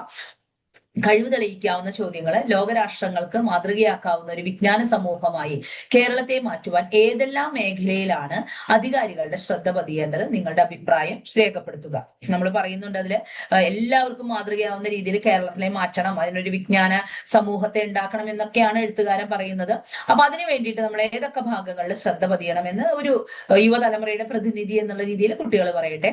മാതൃദേശത്തോടും മാതൃഭാഷയോടുമുള്ള മലയാളികളുടെ പൊതുവായ കാഴ്ചപ്പാട് വിജ്ഞാന സമൂഹം എന്ന അവസ്ഥയിലേക്കുള്ള വളർച്ചയ്ക്ക് പലപ്പോഴും വിലങ്ങുതടിയായി മാറുന്ന കാഴ്ച നമുക്ക് കാണാൻ സാധിക്കുന്നുണ്ട്. ഈ പ്രസ്താവനയോട് നിങ്ങൾ യോജിക്കുന്നുണ്ടോ? തീർച്ചയായിട്ടും നമുക്കറിയാം ഇത് നമ്മുടെ മാതൃഭാഷ. ഇപ്പൊ മലയാളികളെ സംബന്ധിച്ച് ഈ തമിഴന്മാരും ഒക്കെ നോക്കി നോക്കും, അവരുടെ ഭാഷ അത്രയ്ക്കും ചേർത്ത് പിടിക്കുമ്പോൾ മലയാളികൾ എങ്ങനെ ഒരു അവസരം ഉണ്ട് മലയാളത്തിൽ നിന്ന് മാറാനെന്ന് നോക്കി നടത്തുകയാണ്. അത് തന്നെയാണ് ഇവിടെ വരുന്നത്. അത് തന്നെ നമ്മൾ നമ്മുടെ എന്റെ ഭാഷ പഠിക്കുമ്പോഴായാലും അപ്പൊ ആദ്യത്തെ ഇതിലൊക്കെ നമ്മൾ അതന്നെ പറഞ്ഞു. അപ്പൊ അതിനെ നമ്മൾ മൊത്തത്തിൽ ഒരു ചർച്ചയായിട്ട് ഇങ്ങോട്ട് കൊണ്ടുവരിക. ഇത്രയും കാര്യങ്ങളാണ് എനിക്ക് നമ്മളുടെ 10 ലെസന്റെയും ഒരു അവലോകനം എന്നുള്ള രീതിയിൽ പറയാൻ സാധിക്കുന്നത്. പിന്നെ ഞാൻ 10 ലെസന്റെയും 1 വേർഡ് ചോദ്യങ്ങൾ തയ്യാറാക്കിയിട്ടുണ്ട്. അതുപോലെ തന്നെ 10 ലെസന്റെയും എഴുത്തുകാരെ പറ്റിയിട്ട് നമ്മളിപ്പോ ഒരു ഇൻട്രൊഡക്ഷൻ കുട്ടികൾക്ക് കൊടുക്കാറുണ്ട്, അതും ഞാൻ തയ്യാറാക്കിയിട്ടുണ്ട്. അതിന്റെയൊക്കെ PDF ഞാൻ സലാം സാറായിട്ട് ഷെയർ ചെയ്തിട്ടുണ്ട്. അത് സാറ് ഗ്രൂപ്പിലോ എവിടെയാണ് എനിക്ക് ഇടാന്ന് അറിയില്ല, സാർ അയച്ചു കൊടുക്കും അല്ലേ? അതെല്ലാം അത് കൊടുക്കാം. അപ്പൊ അത് എല്ലാ ലെസന്റെയും ഒരുമാതിരി വൺവേർഡുകൾ ഞാൻ ഉണ്ടാക്കിയിട്ടുണ്ട്. അല്ല, അതോടൊപ്പം കഴിയുമെങ്കിൽ 1-2 ലെസൺസിന്റെ നോട്ട്സും കൂടി ഒന്ന് കൊടുക്കുകയാണെങ്കിലേ. അല്ല മാഷെ, അതാ ഞാൻ പറഞ്ഞത്, എല്ലാ ലെസന്റെയും 1 വേർഡുകൾ ഞാൻ തയ്യാറാക്കി കൊടുത്തിട്ടുണ്ട്. പിന്നെ ഇപ്പൊ ഇതില് ചോദ്യങ്ങൾ ഉണ്ടല്ലോ, എല്ലാ ലെസന്റെയും 1 വേർഡുകൾ തയ്യാറാക്കിയിട്ടുണ്ട്.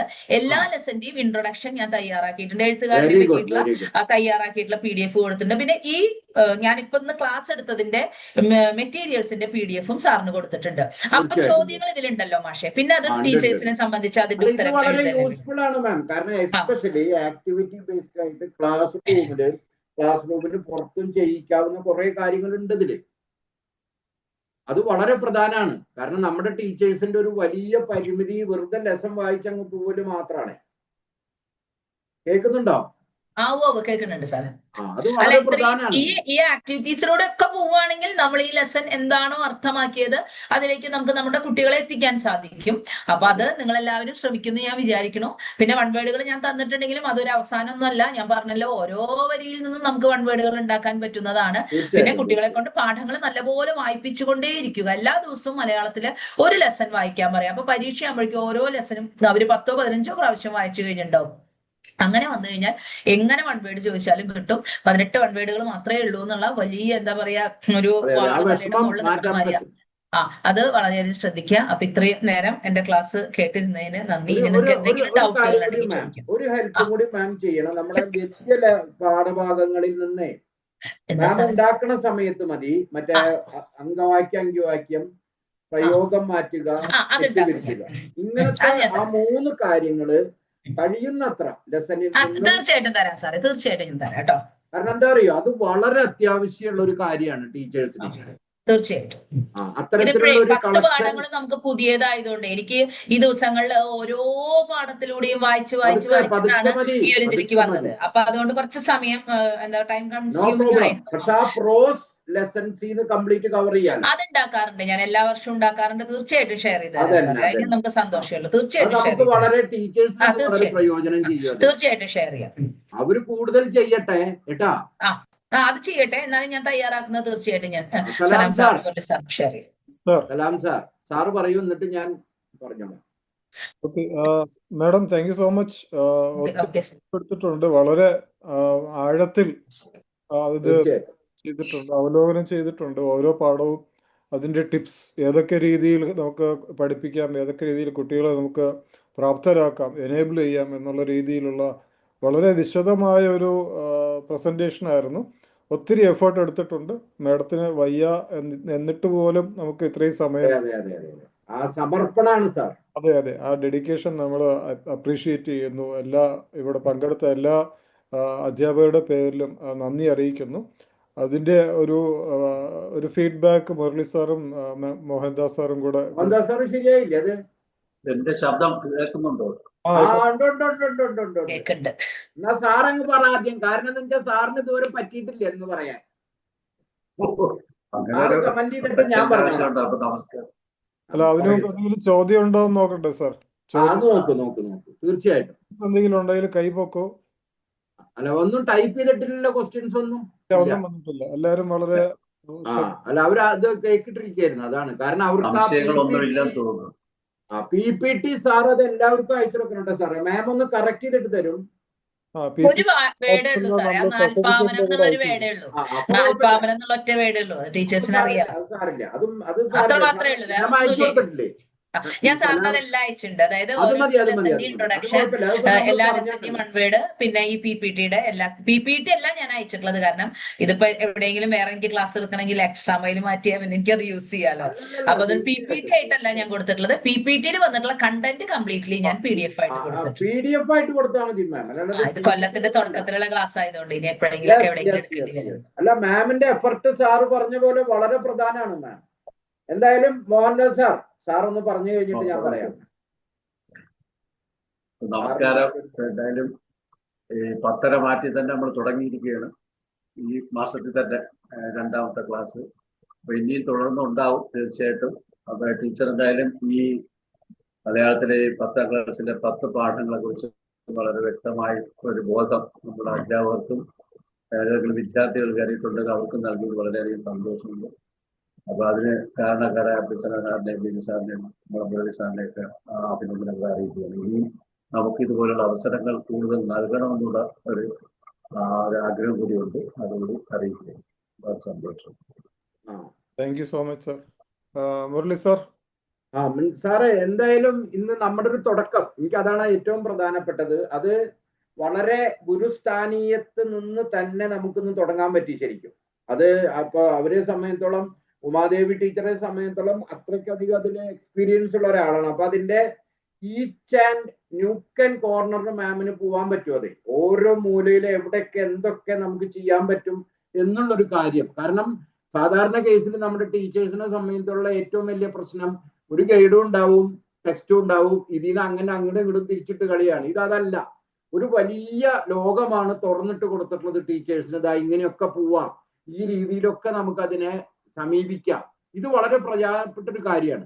ആ കാര്യത്തിൽ ഞാൻ മറ്റേ ഉമാദേവി ടീച്ചർ എടുത്ത എഫർട്ടിനെ വളരെയധികം എന്താ പറയുക, ഈ പ്രശംസിക്കാന്നുള്ള വാക്ക് പോരാ, എനിക്കതിൽ വളരെ സന്തോഷമുണ്ട്. പക്ഷെ നമുക്ക് അതോടൊപ്പം തന്നെ സാർ നമുക്കൊരു കാര്യം കൂടി ഇതിന്റെ കണ്ടിന്യൂവേഷൻ ആയിട്ട് ഞാൻ പറയാണ്, നമുക്കിനി ലെസൺസിലേക്ക് കൂടി കൂടുതൽ ആ ലെസൺ എടുക്കുന്നതിന്റെ ഒരു ക്ലാസ്സുകൾ കൂടി നമ്മൾ പതുക്കെ അറേഞ്ച് ചെയ്യണം. എന്തായാലും നല്ലൊരു തുടക്കം നമുക്കിന്ന് കിട്ടിയിട്ടുണ്ട് 10ാം ക്ലാസ്സിൽ. ഇപ്പൊ 9ന്റെ നമ്മൾ ഷിജി അന്ന് എടുത്തപ്പോ ഒരു തുടക്കം നമുക്ക് അന്ന് നന്നായിട്ട് പറ്റി. ഇപ്പൊ നമ്മൾ 10ലേക്ക് എത്തി. ഇനി 9ന്റെ ഇതേപോലെ നമുക്ക് ചെയ്യാൻ പറ്റണം. അത് കഴിഞ്ഞിട്ട് നമ്മൾ എന്ത് ചെയ്യണം, 9 ക്ലാസ്സുകളിലെ എസ്പെഷ്യലി 10 പുതിയ ലെസൺസ്, 9ലെ പുതിയ ലെസൺസ് കൂടി ഒന്ന് നമുക്ക് കൂടുതൽ ഡയറക്റ്റ് ആയിട്ട് തന്നെ ഒന്ന് ടീച്ചേഴ്സിനെ പരിചയപ്പെടുത്തേണ്ടതുണ്ട്. അതും നമ്മൾ ചെയ്യും. എന്തായാലും ഉമാദേവി ടീച്ചർ ഇന്ന് ചെയ്തിട്ടുള്ള ഈ കാര്യത്തിന് ഹൃദയപൂർവ്വം തന്നെ വളരെ സ്നേഹത്തോടെ ഞാൻ നമ്മുടെ നന്ദി അറിയിക്കുകയാണ്. കാരണം അത്രയ്ക്കധികം ടീച്ചേഴ്സിന്റെ മുമ്പിലേക്ക് ഓരോ ലെസനും എങ്ങനെയൊക്കെ സഞ്ചരിക്കാം, beyond the lesson, beyond the class, beyond the idea, നമുക്ക് എങ്ങനെയൊക്കെ സഞ്ചരിക്കാം എന്നുള്ളത് വളരെ, അതും തിരിച്ച് തന്നെ കുട്ടികളുടെ കഴിവുകളായാലും ലെസന്റെ കണ്ടന്റിലായാലും ഒക്കെ ടീച്ചർ അത് വളരെയധികം ശ്രദ്ധിച്ചിട്ടുണ്ട്. ആ കാര്യത്തിൽ വളരെ സന്തോഷം. തീർച്ചയായിട്ടും മാമിന് ഈ എക്സ്ട്രാ മൈൽസിന്റെ മലയാളം ഡിപ്പാർട്ട്മെന്റിന്റെ പേരിൽ എല്ലാവിധ അഭിനന്ദനങ്ങളും അറിയിക്കുകയാണ്. Yes sir. Yes, Murali sir വളരെ കറക്റ്റാ പറഞ്ഞത്. എല്ലാ കാര്യങ്ങളും വളരെ കറക്റ്റാണ്. പാർട്ടിസിപ്പൻറ്റ് ചോദിക്കുന്നു, നോട്ട്സ് കുറച്ച് നോട്ട്സ് മാഡം അയച്ചിട്ടുണ്ട്. അത് സർട്ടിഫിക്കറ്റിന്റെ രജിസ്റ്റർ ചെയ്തവർക്ക് അയക്കുന്നു അറിയും സാർ അല്ലേ? എല്ലാവർക്കും സർട്ടിഫിക്കറ്റിന്റെ കൂടെ മെയിൽ ചെയ്യും. സർട്ടിഫിക്കറ്റിന്റെ ലിങ്ക് ചാറ്റ് ബോക്സിൽ ഇട്ടിട്ടുണ്ട്. ഏതെങ്കിലും ചോദ്യം ഉണ്ടോ? വാക്യത്തിൽ പ്രയോഗിക്കുക ഓപ്ഷൻസ് ഇല്ല എന്ന് കഴിഞ്ഞ ക്ലാസ്സിൽ പറഞ്ഞാൽ അതൊന്ന് വ്യക്തമാക്കാമോ എന്നാണ് ചോദ്യം. ഒരു മിനിറ്റ് സാർ, ഒരു ക്വസ്റ്റ്യൻ വന്നിട്ടുണ്ട്. വാക്യത്തിൽ പ്രയോഗിക്കുക ഓപ്ഷൻസ്, അതൊരു ഓപ്ഷൻ ഉണ്ടോ മാം? അത് എനിക്ക് ഒന്നും കൂടി എടുത്തു നോക്കണം സാറേ. കാരണം വെച്ചാൽ നമ്മള് മൂന്നെണ്ണം തന്നിട്ട് 2 എണ്ണം കഴിഞ്ഞ ക്ലാസ്സിൽ ഇല്ലാന്ന് പറഞ്ഞു എന്നാ പറയുന്നത്. കഴിഞ്ഞ ക്ലാസ് എന്റെ കോണ്ടാക്ട് നമ്പർ ചോദിക്കുന്നത് ഞാൻ കൊടുത്തോട്ടെ സാറേ നമ്പർ? അത് മാം ആണ് തീരുമാനിക്കേണ്ടത്, നമ്മളല്ല. എനിക്ക് പ്രശ്നമില്ല സാറേ. മാമിന്റെ ടൈമിനെ ബാധിക്കില്ല എന്നുണ്ടെങ്കിൽ മാമിന് കൊടുക്കാൻ നോ പ്രോബ്ലം. MCQ ഭാഗം ഒന്നുകൂടെ വ്യക്തമാക്കി തരാമോ? MCQ ആ ക്വസ്റ്റ്യൻസ് മാറുന്നില്ലല്ലോ മാം, പറയാം മാം. അതെന്താന്ന് വെച്ചാൽ MCQ നമുക്ക് 24 എണ്ണം വരാറുണ്ടല്ലോ. ഒരു മിനിറ്റ്, ഞാൻ നമ്പർ ഒന്ന് അയക്കാണ്. ആ 24 എണ്ണം വന്നിട്ട് നമ്മൾ അതിൽ നിന്ന് 18 എണ്ണം മാത്രം എഴുതേണ്ടതുണ്ടായിരുന്നുള്ളൂ. പക്ഷെ ഇനി നമുക്ക് 24 എണ്ണം ഉണ്ടാവില്ല, 18 എണ്ണേ വരുള്ളൂ. 18 എണ്ണം എഴുതും വേണം. അപ്പൊ ഓർ ക്വസ്റ്റ്യൻസ് അതിലില്ല. അപ്പൊ ഓർ ക്വസ്റ്റ്യൻസ് ഇല്ലാണ്ടാവുമ്പോ ഓട്ടോമാറ്റിക്കലി കുട്ടികളെ സംബന്ധിച്ച് അവർ എഴുതുന്നത് തന്നെ ശരിയാവണം. അത് ശ്രദ്ധിക്കുക. അതാണ് അടുത്ത ചോദ്യം. ജോയിൻ ചെയ്യാൻ റെക്കോർഡ് അയച്ചു. അതായത് ഈ റെക്കോർഡ് എല്ലാവർക്കും രജിസ്റ്റർ ചെയ്ത എല്ലാവർക്കും മെയിലിൽ വരും. അതെ. ടീച്ചർ MCQന്റെ വ്യക്തമായോ? ജെയ്മോൾ എന്ന് പറഞ്ഞ ടീച്ചറാണ് ചോദിച്ചിട്ടുള്ളത്. ടീച്ചർക്ക് വ്യക്തമായോ ടീച്ചർ? അതായത് MCQ നമുക്ക് ഇനി ഓപ്ഷൻ ഉണ്ടാവില്ല. 18 ചോദ്യം തന്നാൽ 18 ഇനത്തിന്റെ ഉത്തരം എഴുതണം. അപ്പൊ അതുകൊണ്ട് നമ്മുടെ കുട്ടികൾ വളരെ തറോ ആയിട്ട് എഴുതാൻ അല്ലെങ്കിൽ MCQ അറിഞ്ഞിരിക്കണം. അതല്ലെങ്കിൽ അവരുടെ മാർക്ക് നല്ലോണം പോകും. അതാണ് ഞാൻ പറഞ്ഞത് കേട്ടോ. അതുപോലെ വാക്യത്തിൽ പ്രയോഗിക്കാൻ ഓപ്ഷൻ ഇല്ല എന്ന് പറഞ്ഞു. ടീച്ചർ പറഞ്ഞിരുന്നു എന്ന് എഴുതിയിട്ടുള്ളത്. ഞാനത് നമുക്കങ്ങനെ സ്പെഷ്യലി അത് മോഡൽ ക്വസ്റ്റ്യൻ പേപ്പർ വരുമ്പോൾ ചില മാറ്റങ്ങളെ, ഇതൊക്കെ കഴിഞ്ഞാലും മോഡൽ ക്വസ്റ്റ്യൻ പേപ്പർ വരുമ്പോൾ ചെറിയതായിട്ടൊരു മാറ്റങ്ങൾ വരാറുണ്ട്. അപ്പൊ അങ്ങനെ ഒരു മാറ്റം വരുമോന്ന് നമുക്ക് അറിയണില്ല. എന്തായാലും നോക്കി നോക്കാം. അതില് 2 എണ്ണം തന്നെയല്ലേ കൊടുത്തിട്ടുള്ളൂ മാം, മറ്റത് 3 എണ്ണം കൊടുക്കാറുണ്ടല്ലോ. കൊടുക്കാറുണ്ട് അവര്.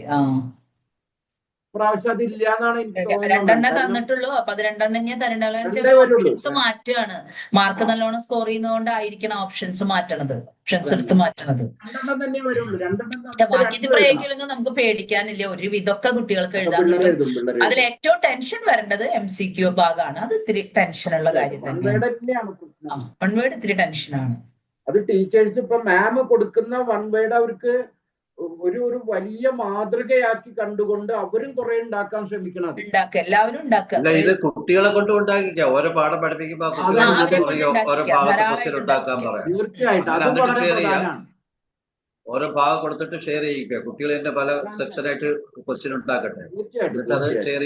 അതൊക്കെ ഷെയർ ചെയ്യാം നമുക്ക് സാർ. ഇവിടെ ഷെയർ ചെയ്യുകയാണെങ്കിലേ ടീച്ചേഴ്സിന് അത് വളരെ പ്രയോജനം ചെയ്യും. അത്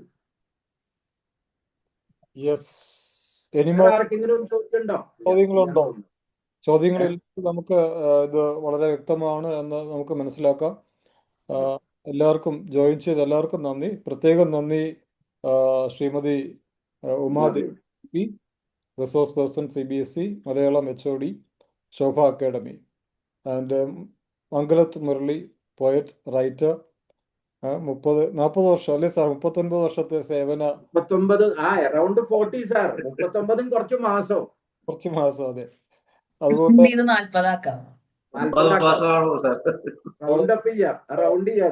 അതെ, പ്രവാസിയായ മോഹൻദാസ് സാർ, എല്ലാവർക്കും വളരെയധികം നന്ദി. പങ്കെടുത്ത എല്ലാവർക്കും വളരെ നന്ദി. അടുത്ത മാസം വീണ്ടും കാണാം എന്നുള്ള ശുഭപ്രതീക്ഷയോടെ നമുക്ക് വിടവാങ്ങാം. അടുത്ത മാസം ഒന്നും ആവണ്ട സാർ, നമ്മളിനി വരും, ഇടയ്ക്കിടയ്ക്ക് വരും. സലാം സാർ, മറ്റൊരു കാര്യം പറയട്ടെ, ഒരു ടെക്നോളജി ഉപയോഗിച്ച് ക്ലാസ്സുകൾ കൈകാര്യം ചെയ്യുന്നതിനെ കുറിച്ചൊരു ക്ലാസ് വരും എല്ലാം ചെയ്യും സാർ. മോഹൻദാസ് സാർ, നമ്മള് ഇനി ചെയ്യാൻ പോകുന്നത് ഈ മാസം നടക്കില്ല, കാരണം എനിക്കാണ് സാറിന്റെ അടുത്ത് സമയം ഉണ്ടാവില്ല. പക്ഷേ അടുത്ത മാസത്തിൽ നമുക്ക് ചെയ്യാം. മെയില് മതി, മെയില് മതി സാർ, നോ പ്രോബ്ലം. കാരണം സ്കൂളൊക്കെ മെയില് നാട്ടിൽ തുറക്കുള്ളൂ. മറ്റേ ഗൾഫിലാണെങ്കിൽ മെയ് ജൂൺ ആവുമ്പോൾ സ്കൂൾ പൂട്ടുകയും ചെയ്യും. അപ്പൊ അതൊക്കെ പ്രയോജനപ്പെടുത്താം നമുക്ക് സാർ, അല്ലേ സലാം സാർ? ഷാനില മാം, വളരെ നന്ദി. നല്ല ക്ലാസ് ആയിരുന്നു ഷാനില മാനിയത്ത്. Thank you. എല്ലാവർക്കും നന്ദി. ഒരു എന്താ പറയുക, ഗൂഗിൾ അല്ലെങ്കിൽ എഡ്യൂ ടൂൾസ് ഒക്കെ വെച്ചിട്ട് മലയാളം എങ്ങനെ പഠിപ്പിക്കുക എന്നുള്ള ഒരു ക്ലാസ് തീർച്ചയായിട്ടും വെക്കും സാർ. നമ്മുടെ ഒരു ICT പോലെ ടെക്നോളജിയും കൂടി നമുക്കിനി വേണം. വളരെ പ്രധാനമാണ് സാർ. നമ്മൾ ഓരോരുത്തരെ കണ്ടെത്തും. പിന്നെ നമ്മൾ ഇനി നോട്ട്സ് പ്രിപ്പയർ ചെയ്യുന്നത് ഒരു അധ്യാപകൻ തയ്യാറാണ്. മാത്രമല്ല സാർ, സലാം സാർ, നമ്മൾ പഴയ നമ്മുടെ ഭാഗമായിരുന്ന ആൾക്കാരെയും ഞാൻ കൊണ്ടുവരികയാണ് വീണ്ടും. കാരണം അവരൊക്കെ നമ്മൾ വളരെയധികം മുന്നോട്ട് പോയിരുന്നവരാണ്. ഇപ്പൊ രേഖയായാലും ഷൈനി ആയാലും ഒക്കെ നമുക്ക് വീണ്ടും കൊണ്ടുവരണം. അവരൊക്കെ വേണം സാർ, മോഹൻദാസ് സാർ. തീർച്ചയായിട്ടും. കാരണം അവരൊക്കെ എക്സ്പീരിയൻസ് ഉള്ളവരാണ്. നാട്ടിലായാലും ഇപ്പോ രേഖയ്ക്ക് ഗൾഫിലും ആയി. അപ്പൊ നമുക്കതൊക്കെ പ്രയോജനപ്പെടുത്താം സാർ. മാക്സിമം ആൾക്കാരെ കൊണ്ടുവരും. എന്നിട്ട് ടെക്നോളജിയുടെ എല്ലാ ഞാൻ കോണ്ടാക്ട് ചെയ്തിരുന്നു സാർ. രേഖയോട് ഞാൻ സംസാരിച്ചിട്ടുണ്ട്, അവര് ഷൈനിയോടും സംസാരിക്കുന്നുണ്ട്. അപ്പൊ നമ്മൾ ഇങ്ങനെ പണ്ട് കൂടിയിരുന്ന കാര്യമൊക്കെ പറഞ്ഞു. അപ്പൊ തീർച്ചയായിട്ടും അത്തരത്തില് കൂടുതൽ ആളുകളെ നമ്മൾ കൊണ്ടുവന്ന് മലയാളം എന്നുള്ളത് ഒരു വിഷമമില്ലാത്ത അവസ്ഥയിലേക്ക് നമ്മൾ മാറ്റിയെടുക്കും, ഉറപ്പാണ്. കലാം സാറിന്റെ സപ്പോർട്ട് എപ്പോഴും ഉണ്ട് ആ കാര്യത്തില്. ആ കാര്യത്തിൽ വളരെ വളരെ സന്തോഷമുണ്ട് സാർ. സാറ് ആ ഭാഷാ സ്നേഹം എപ്പോഴും നമ്മളോട് കാണിക്കാറുണ്ട്. അതിനൊന്നുകൂടി സാറിനോട് നന്ദി പറയുന്നു. ഉമാദേവി ടീച്ചറോട് ഒരിക്കൽ കൂടി നമ്മുടെ സ്നേഹം. തീർച്ചയായിട്ടും മാം, അത് കാരണം അതിന്റെ എനിക്കറിയാം 2 ദിവസമായിട്ട് ഇരുന്ന് പണിയെടുക്കുമായിരുന്നു. പറഞ്ഞോളൂ സാർ. നോട്ട്സിന്റെ PDF ഗ്രൂപ്പ് എല്ലാം ഉപകാരപ്രദമായിരുന്നു, വളരെ യൂസ്ഫുൾ ആയ ക്ലാസ് ആയിരുന്നു എന്നൊക്കെ അറിയിച്ചുകൊണ്ട് ചാറ്റ് ബോക്സിൽ കമന്റ്സ് വരുന്നുണ്ട്. എല്ലാവർക്കും വളരെയധികം നന്ദി. അപ്പം എല്ലാവർക്കും നന്ദി. ശുഭരാത്രി. Good night. വീണ്ടും കാണാം. ഉമേഷ്